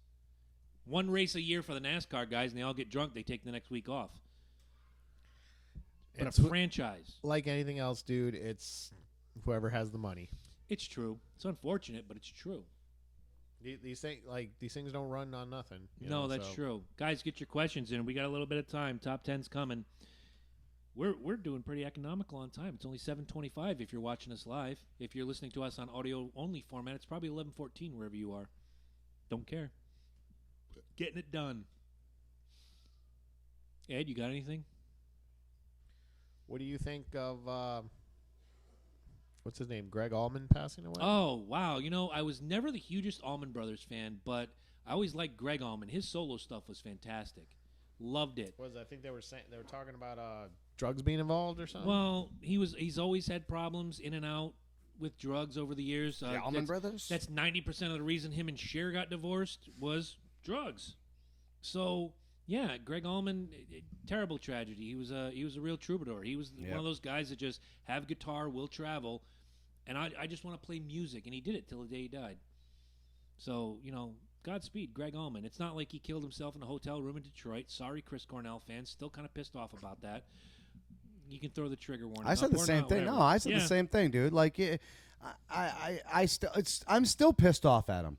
You know what? I wasn't that upset the whole Prince thing when I found out that he did drugs. I was a little shocked. There was a lot of backstory to I it. was, yeah, exactly. But then when you really think about it, and then you kind of went through it, and you're like, yeah, I can actually see that. You know what I'm saying? Like, and then when fucking China, you know, it was the same thing. You're like, yeah, she's kind of been down that fucking road for a little bit there. You know what I'm saying? I'm surprised. Fucking what's his name? Xbox ain't fucking dead yet. That Oh, motherfucker. Xbox. He almost was. Did you I see know. he went missing a couple yeah, weeks like ago? a couple weeks ago. Fucking went on a coke binge, motherfucker. Dude, you just need to die. Out of everybody that we're losing right now, you just Okay, God. How? okay. Full disclosure, I gotta tell you this story. I should have told How it. is he still living? If I'd have told it when Bob was here, he probably would have chastised me. Yeah. I went to a WWF house show, and the headliner was Bob Backlund, Bret Hart. No, it was Bob Backlund and somebody else against Bret Hart and The Undertaker, like a tag team match. And it falls out of the ring and double count out, and we were right on the aisle. And as Bret Hart's walking out of the ring and he's playing it off as he's all pissed off, we lock eyes. And you know this, back then I was not a Bret Hart guy. Now I can appreciate Bret Hart. Yeah, I yeah. looked him dead in his eye and he says, I hate you. I hate your greasy face. And I hope you and your entire family drop dead. And he looked at me and went, fuck you, and kept walking.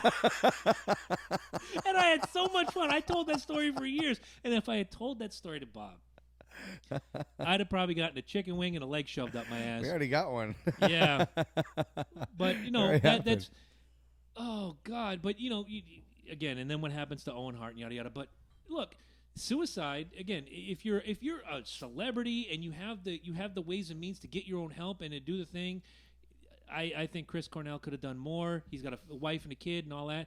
But Greg Allman dies of natural causes. Yes, he's had drug problems all his life as a professional musician, and it happens to everybody. Hendrix, Jim Morrison, Janis Joplin, Kurt Cobain. Every one of them that gets tangled up in drugs either dies the OD way, or they put a fucking gun in their mouth, or they hang themselves. Robin Williams, same thing, drug problems, all his natural career, and A lot to the of the point where he graders. couldn't handle being sober. Right. exactly, and Right. it weighed on him. But to Robin Williams' point, at least he tried. He kept changing doctors, finding doctors. What's wrong with me? Why can't I cope with sobriety? Right. And eventually it just got too much for him, and he's gone. I give Robin Williams a pass. I don't give Chris Cornell a pass. I don't give Chris Benoit a pass. I don't give Kurt Cobain a pass. I don't. Because you have all this at your disposal. Fix your fucking problem. Well, I still think Kurt was murdered, but I got a good book I want you to read. Halfway through it right now. and you know what? And I don't like. Let me Off say this it. Let me subject say right it here. this way. I don't want to say like murdered. Like he didn't see it coming. Like he was murdered, but he helped with the murder. You know what I'm saying? Like he was okay with getting murdered. You know what I'm saying? Like I could buy it a little bit. like he was like, all right, whatever, bitch. If you're gonna pull the trigger, I'm fucking dead. just I'm pull. dead, but I'll I'm live dead forever. anyways. Right? Exact. I'm fucking dead anyways. What's Fucking the pull old, the what's fucking the old saying? trigger. It's better to burn out than fade Fade away. away. Yeah, there you go. There Well, you he go. burned out quick. And look, he just real big, quick, mighty pisser here. I'm in the grocery store a few weeks ago, and I see a Time Magazine special edition with Kurt Cobain's face on it. It says, Kurt Cobain at 50. And I'm like, Kurt Cobain died at 24, you Yeah. dumbass. Or 27, sorry. Yeah. But they were going through, and I flipped through like 4 pages, and it was just like this story of Kurt Cobain. I put it down. I'm like, why are we still celebrating this asshole? He wasn't as good as Cornell. He was better than Vedder, let's be honest. Mm-hmm. But Kurt Cobain, to me, was a false idol. I don't buy the worship of Kurt Cobain. The thing was he was an idol though, that's what carried over. That's so what was people. Billy, and No, Billy's absolutely. still It's alive. because he went out at his peak, so that's all people know. I don't think that That's was his exactly peak. I it. honestly think there was at more. that point? Fame-wise? Fame-wise, perhaps we don't That's what know. I'm saying. I think there was more. That's all people say. That In Well, Utero it's like, album, It's like, I agree with him. That In Utero album was fantastic. Michael will agree with me on this. It's kind of like martial arts in Black Belt magazine. There were still articles about Bruce Lee like 20, 30 years after he died. There's probably still which I articles don't. today. Yeah, As a which- matter of fact, do you remember the one time that I actually wrote to Black Belt, and remember they took out my entire thing about Bruce Lee? Yeah. I wrote this. It was right after Brandon Lee died, right? And I was like, the world will never know how great of a martial art Brandon Lee was. We truly lost somebody special here. And then I went on like this huge paragraph about I really felt like this is kind of like a changing of changing of the torch, because Bruce Lee never really had a chance to take off. Blah blah. Dude, it was literally like this much, but it was about it was like a legacy. right, exactly. It was- And you know what they fucking did? They put in A blurb. Brandon Lee will be sorely missed, Michael Smith. They gave me one sentence. I was like, you fucks. It's not even artistic or journalistic license. That's a hatchet job. I remember a friend of mine wrote a letter, a very impassioned letter to Rolling Stone. If you remember, Freddie Mercury from Queen and Eric Carr from Kiss died on the same day. Yes. Front page, Freddie Yep. Mercury. Look, let's be honest. Eric Carr was a friend of mine through pen pal relationship, and I met him a couple times, but he's nowhere near the stature of Freddie Mercury. Agree. Not one mention in the magazine the week they died, except all Freddie Mercury. Not even a little blurb. Eric Carr died of cancer at 41. So my friend wrote this impassioned letter, and they printed 6 lines of the letter. It was 3 pages long. If they'd have maybe put a little bit I was going to more say, in, granted, I could see them not Look, putting the you know whole what, thing. Freddie Mercury and Queen is a perfect example, because when Freddie Mercury passed away, Queen was kind of what I call at the end. Oh, they were on a down slope. They were popular, no album- doubt. But Yeah. That album that they just put out with The Show Must Go On, again, much like What a David Bowie, badass that was song, Freddie man. Mercury's goodbye letter to the fans. He knew. Yeah, I'll buy it. Yeah, they all knew I'll he buy was it. dying. I'll buy Actually, it. some of the music videos, their last album, you look at Freddie, most of it's from Yeah. neck up. You can even look at 'Cause the he show was must so go on. emaciated from the sickness. Yeah, Yeah. His face was so sullen, and it was Yeah. just you could see something was wrong with him. But you don't see Freddie Mercury at 70, Freddie Mercury at 80. You don't see No, that you don't see that because shit. Queen was kind of on the down spiral. So Right. Okay, in- I'll buy in it. people's mindset, well, this is just what's supposed to happen. Right, I'll buy Right. that. You know, and Say- we know Freddie Mercury, hands down, is the greatest frontman of all time. Oh, But nobody's gonna, sure. you know, I mean, because man did opera, rock and roll, Mhm. pop, Theater, everything. He owned everything. it. He owned everything. You man. know, He movie fucking owned it. soundtracks, everything. You I'm know. not trying to put Eric Carr on the same pedestal as you would put Freddie Mercury. I just think a magazine like Rolling Stone, who it finally took them 40 years to embrace anything Kiss, could have even put a 2-line blurb. Eric Carr from Kiss died of cancer. He was 41. They got to sell issues. That's the thing with Rolling Stone is that you. That's why it'll always be Kurt Cobain on Any the cover. They need to sell any issues. magazine that celebrates Bruce Springsteen can kiss my ass. Let me put it this way: the you know the song "Funky Drummer" by James Brown. Yeah. That drum beat is the most sampled drum beat in all of hip hop. Mm-hmm. Okay, it's always credited to James Brown. But going back to what you were saying, Stubbenfeld's the one who actually played the drums on that one. going back, to He's your not going to end up point, in the Rock and Roll Hall of Fame. Elvis was on a decline when he died. Yes. Yeah. Yet we still see Elvis tributes every 5 years about, the legend, the legacy, this and that. For the love of God, Graceland, just on tours alone, makes more money than a lot of Fortune 500 businesses.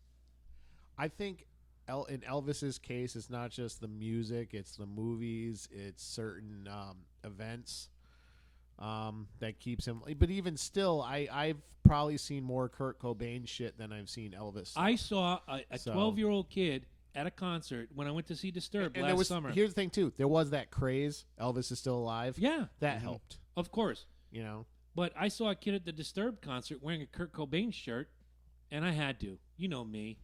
The inner dick came out. I'm like, hey, you like Kurt Cobain? Yeah. How old are you? 12. Your parents like Zeppelin? Yeah. How old are they? Like 30. Zeppelin was already fucking done by the time. Look, they have no impact on your life. You know how I feel about None. Zeppelin. We don't need to retread it. No, and it's I agree with you. Fuck Led Zeppelin. Anyway, if you don't have questions, we're gonna move along. I see you're looking at some great pictures. I was actually, yeah. It's pretty good Nice. times. Thank you again to Connor Promotions. Thank you again to Janelle for taking some great pictures, and thank you, Bob Backlund. If you don't have the book, you can get this book. Go to the autographed. Loki and Jabroni page on Facebook and click the link I just posted and pick yourself up a copy of Bob Backlund. Nice. Or you can drag your ass out Saturday night from 6 to 9 to Pistol Pete's Bar and Grill, 29 Stonington Road, Norwich, Connecticut, 6 p.m. to 9 p.m. This Saturday. That's right. I'm coming right after work, man. I got to get Emma that picture. She's going to she'll put me in the chicken wing, and I'll allow it because I done screwed up. But Yeah, she's going to get I it. gotta do a party for Skip. Then I gotta run over to. Trying to make both of them. Yep. And we got to do a party run for over to this guy. Tokyo Sushi. Oh, you know Yep. what? Big announcement here. Saturday night after the Bob Backlund signing, Tokyo Sushi, Route 32 in Norwich. I know. I got Our set up his producer thing. I got Eddie set up Focus his birthday. is turning 40, I'm guys. busy. I'm busy Saturday. The guy who probably didn't think he'd ever see 40 is turning 40. So Definitely in my late 20s, I didn't think it was going to happen. I said the same thing when I got married. I said I didn't think I'd live to see 30, yet here I am. It was a chemical romance, but it definitely wasn't marriage. If you want to come out and see the guys from Loki and Jabroni, all three of us come out to Tokyo Sushi Saturday night after 9 p.m. We're going to be celebrating that jackass's birthday. I have the day off the next day, which means I am getting Eddie Focus drunk, which is a special kind of drunk. Oh, I've decided to go straight edge. Fuck you. I'm buying you a beer. Wow. I'm buying you. I don't drink beer on my birthday. That is what the Cretans drink on You're their full of birthday. shit because I'm I gonna drink pack. I'm gonna pack one of the. cocktails. I'm gonna pack one of those peach beer gimmicks in my pocket. delicious mixed drinks. I'm gonna be the old guy in the waiters with the dollar bill, going, "Oh, you almost had the peach gimmick right here. Here it is," and you'll be I grabbing gotta for tell you that. right now. I gotta tell you right now. Last year I was drinking vodka martinis.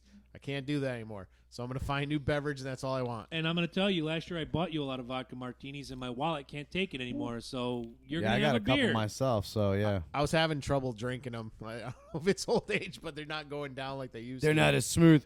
Got some new listeners joining. We're They're gonna not say as hi James to Tony. Bond as they used to be. Hi, Tony. How you doing?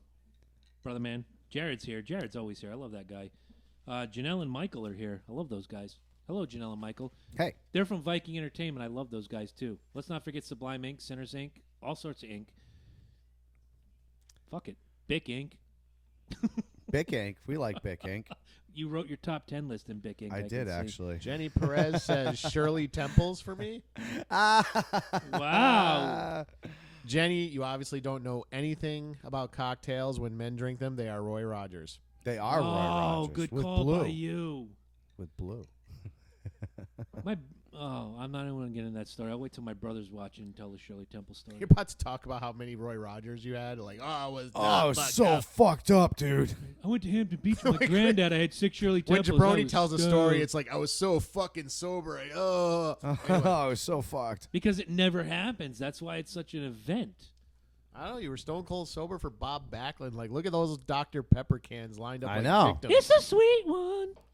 I had some. I had This is my the most honesties. professional Jabroni has been on stage. Not true. When I went to the hospital way early on, I had to drink water throughout the whole thing. You remember that? Oh yeah. We had to Oh, push the yeah. podcast I 3 remember. days because I was incapacitated. Yep. Here's a swig of Dr. Pepper for all of you. I do. I remember that. He does. And how long, if I may ask, just on a professional level, how long does the Europe video usually last? Give or take. Oh, I don't know, like 10 seconds. Oh, shit. It's not that long. I'll take that as a personal challenge. Roll that beautiful bean footage.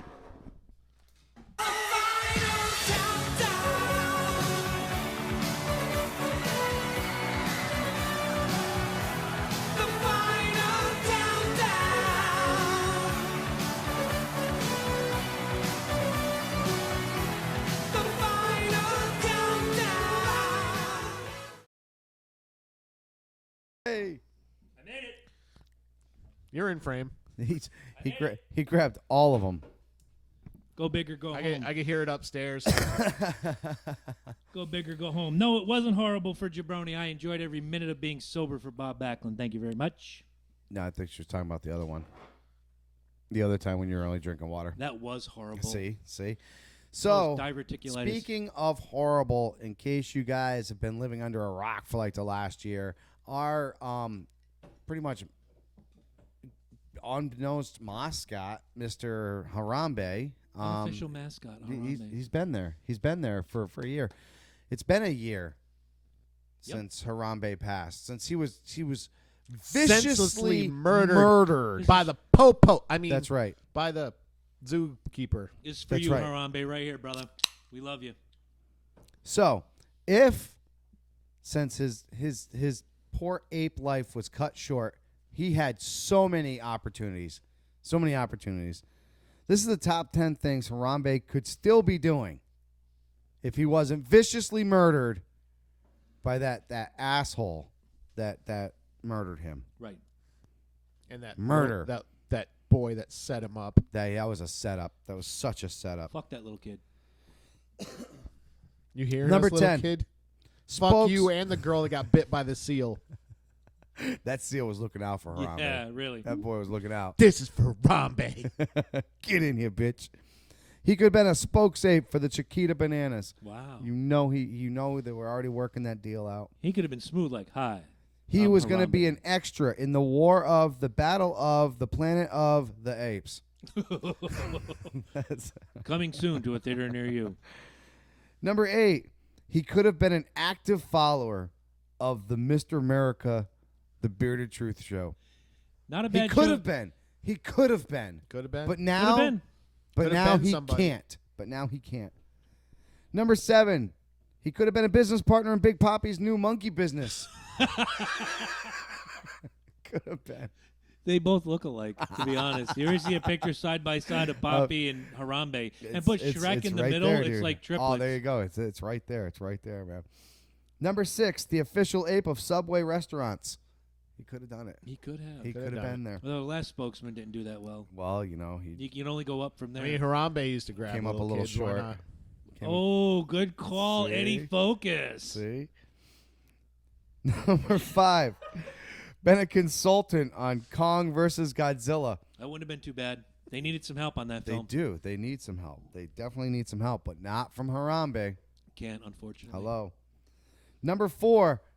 Hello. He could have been a guest on the Loki and Jabroni show. That would have been the best. Right here. Right? Could have been right here instead of fucking been on our... We could have got him, I don't know who makes it, but got him the banana bread beer so he could have some banana while See? he's drinking with us. We Yes. could have had Harambe, but we had to settle for Mark Slaughter. Yeah, right. Mark Slaughter was before Harambe died. True. We kind of settled for other guests. Well, I'm I not gonna guess say at their that point name. it would be Big E and C. Yeah. See? We could have traded Biggie and Seed for Harambe. No offense, Ian. We love you, but Harambe would have been better. So that's how it happened. We said, "Oh my God, they killed Harambe," and Big E and C was like, "Oh, I know Harambe. Can I be on your show?" Pretty much. That's how it went. See? Number 3. He could have been a voiceover for Gorilla Grodd. This guy they got is bullshit. He is. Doesn't even sound like an ape. What the Right? fuck, man? Number 2. Could have been a centerfold and play ape. He could have. They could have done the whole thing set I up. don't know. Wow. I heard Harambe had done some modeling when he was a teenager to pay for See? college. See? Right? He could have went back to that. Beaver Hunt or Gorilla Hunt magazine. And number 1, he could be a stunt double, or he could have been a stunt double for George role in the new upcoming Rampage movie with The Rock. Wow. That would have been a match. The Rock, The Rock. The Rock. Rampage. The Rock. You guys heard about that, right? I did. They are making a Rampage movie. Oh. It took him damn long enough. I've been waiting for that my whole life. All right. When you wait, great segue. When you wait forever, and I'm looking at these Diet Dr. Pepper cans. If you haven't seen them in your local store, A, the official non-alcoholic drink of Jabroni, but B, Lady J's favorite cartoon character come to life is Wonder Woman. Big screen treatment has never happened for Wonder Woman. Is this going to be the bomb, or is this going to bomb? No, I think it's going to work She was out. one of the few decent things about Batman v Superman. I agree. But heading back to the Rampage thing, you guys, in case y'all don't know what it is, Rampage is an old 80s video game. And one of my favorites. It's one of mine It was to this fantastic. day, yeah. Fun. I'm So you still had waiting for the 3 massive online role-playing version. Yeah, or at least You Eddie had will. 3 monsters to choose from. You had Ralph, and he was a werewolf. You had Lizzie, which was the Godzilla. And then you had George, which was the big giant ape. And the whole idea was to climb up and down these buildings and beat the bejesus out of them and eat the people in the buildings and make them come crumbling down. And whoever did the most points and the most damage would win. They're going to make a movie out of this. Now, these monsters, you're forgetting the best part, are actually people. People that Right. get Turned into mutated. monsters. Right, Right. exactly. Because when you lost, you turned back into You a went pew, naked pew, human pew, pew. in remember total 4-bit glory Yep. and walked off screen. And if you were the guy, you just holded 1 junk, and if you were the girl, you holded 2 junks. Yep, 2 junks. And walked out. Is that grammatically correct before the So- Nazis come in? 2 junks? Really? Two junks and a ta. And this is the kind of entertainment you get only from us. So that is your top 10 things Harambe could be doing if he wasn't viciously murdered. Fantastic. God Poor bless guy. Harambe. Poor God guy. bless America. And with that being said, man, what a great show. I know. I'm From gonna, from beginning to end, from having Bob Backlund, and by the way, he chilled in the driveway for. He probably could have hung out with us for about Right? another 15 minutes. He was just kind of on there on the phone. He was probably watching us live. could be. Probably watching how. Probably I- wanted to make sure we weren't making a fool of him or something. Oh no, He was going to come back in here and beat us up again. I was afraid of that. Couldn't have been more gracious. Couldn't have been more kind. Lived up to everything I'd ever thought. And again, brief meetings with him twice. Once in '93 and once in 2000 when he made a congressional run here in the state of Connecticut. He ran for Congress. Unfortunately, did not win. But I met him at a fundraiser, and he, again, gracious. But that's a 5-minute, maybe 30 seconds sometimes in the crowd when he leaped the rail in New Haven. That was about maybe 2 minutes. Yeah. At the congressional thing, it was maybe 3 to 5 minutes. This was I sat next to my childhood hero for an hour. It's awesome, man. It was badass. Christ, It was I'm gonna smile about this for a week, maybe more, maybe more. It was great times, man. It was absolutely. I'm gonna get like great 3 times. texts tonight while I'm trying to sleep. Is it uploaded yet? Is it uploaded yet? Hell no, I wait for that. My phone goes bzzz, and it says Eddie did his job, and it happens. And he still doesn't sign a check. What the hell? Your checks bounce like rubber. Hey, like I said, man. And that's why we need you guys on www.patreon.com/Loki and Jabroni. Are we doing extra content tonight? I see people paying We for got time. We can do like a half hour or Yeah, something. we do half hour I extra see content. people paying for so much less. Garbage. So much more or less. But then again, I do see some pretty good shows out there that I've been kind of watching, and then And also. full disclosure, As a matter of fact, have you guys ever caught real quick? There's a YouTube channel after prison. no. This guy's an actual, he says what happens after prison. He's trying to get jobs and everything else. He's really down to earth kind of guy. Really fucking like some of the stories that he tells you is, like in jail. One time he tried to escape from jail and he was actually out and about. And this was like just this past week one. And he's like in the swamp and he says he's got this stuff on his face, right? That he just reached in the swamp and put it on his face. Then he remembers reaching down and he feels this PVC pipe like next to his hip. And then he's thinking, what the fuck is this thing attached to? Well, it was obviously put there by a human. So it's probably carrying some sort of waste, if you will. So it occurs to him that he's now in this Shit swamp, and a police cruiser comes cruising up and stops right there and takes that little light. And guess what our dude's got to do? Go underwater. Swim in the shit. So he's explaining that at that point in his life, he knew he had hit rock bottom. He's You like, don't get much lower than right. that. He goes, when you're trying to escape and you think that this is the right thing to do and that you're doing everything possible and then you end up having a mouthful of shit. I want to ask Eddie. You introduced me to a wonderful gentleman this week. You introduced us both to a wonderful gentleman this week, and I want to know how many weeks it'll take to get our new friend Cletus on the show. I saw Cletus. Cletus is awesome. I mean, will he come here? Well, here's the thing. The tough thing is Cletus has a rotary phone. Okay. And it's hard for the cell phone to connect to it. And so I always have to drive out to his shack. Okay. Which is you go down this really long dirt trail. Correct. And you have to swerve because you got to avoid these bear traps. I got to say hi to Roger Spasta. Thank you for joining. It's great seeing your name pop up. You got to drive to avoid these bear traps that he just leaves in the driveway. Is he that paranoid? Is he anti-government? I have no idea, but you get to the end of the driveway, then his mailbox is there. Okay. So and it says MALE. What's that? I'm sure it's painted USMALE because he's strong. Oh, no, it just has a rooster on it, like a fake rooster. Gotcha. Because the video you sent, Cletus is a strong character. He's interesting. Okay. He's certainly interesting. Like that's the only way I can get a hold of him is actually go to his house. So when I talked to him about coming on the show, he's pretty loyal. He didn't want to break ranks. I understand. Yeah, you think he was on a first name basis with people. Yeah. That's all we can say. We don't want to blow up his spot, but Cletus, look. I'm trying. I'm working him. I think he'd be a good fit. Okay. Well, I'd love to have Cletus on. The video that you sent, that you took of Cletus, spoke volumes, and I'm looking forward to talking to him. Dude, if we can get him out of the shack and here. He doesn't even have a cell phone. I asked him, like, how did you make that video? And that's when he kicked me out of his house. And I swear to God, I can't confirm it, but when I was walking away, could have sworn I heard children crying in the basement. That's possible. But Cletus looks like the kind of guy I would like to talk to. And in the next few weeks, I'm looking forward to having maybe Cletus arrive here.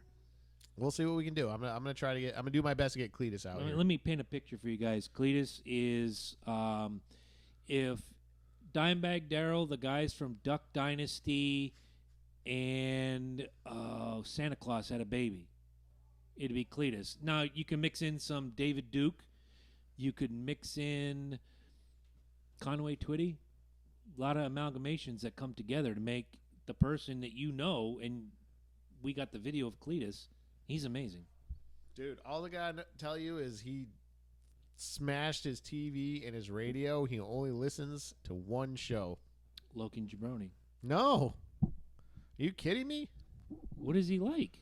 I think you know. Let's wait till Cletus gets here. We'll get Cletus in here. We'll ask him. But I told him I represented the Loki and Jabroni show, and he screamed fake news at me. And Well, he probably got told that we did a fake news episode.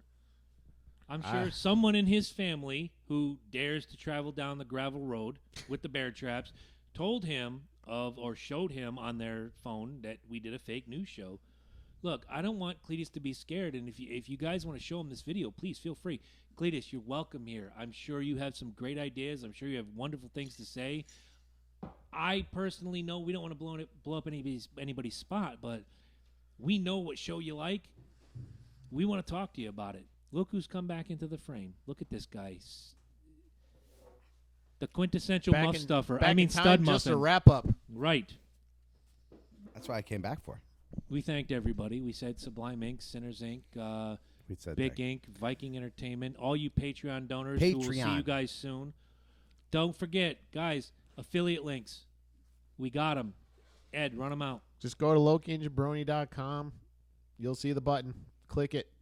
We got iHome, WWE Shop, Swift Tech. If you're looking for an app for your business, we have King Cooler. If you're looking to build your own home bar, we have Amazon. Amazon. iHome. Fandango, which I used the other night. Fandango to buy your movie tickets. iHome has this really great special And right if now. you guys are actually, if you are PayPal and you buy from Fandango right now, you are automatically in. I think in what is it? Thrown into the the Wonder Woman sweepstakes for nice. $15,000.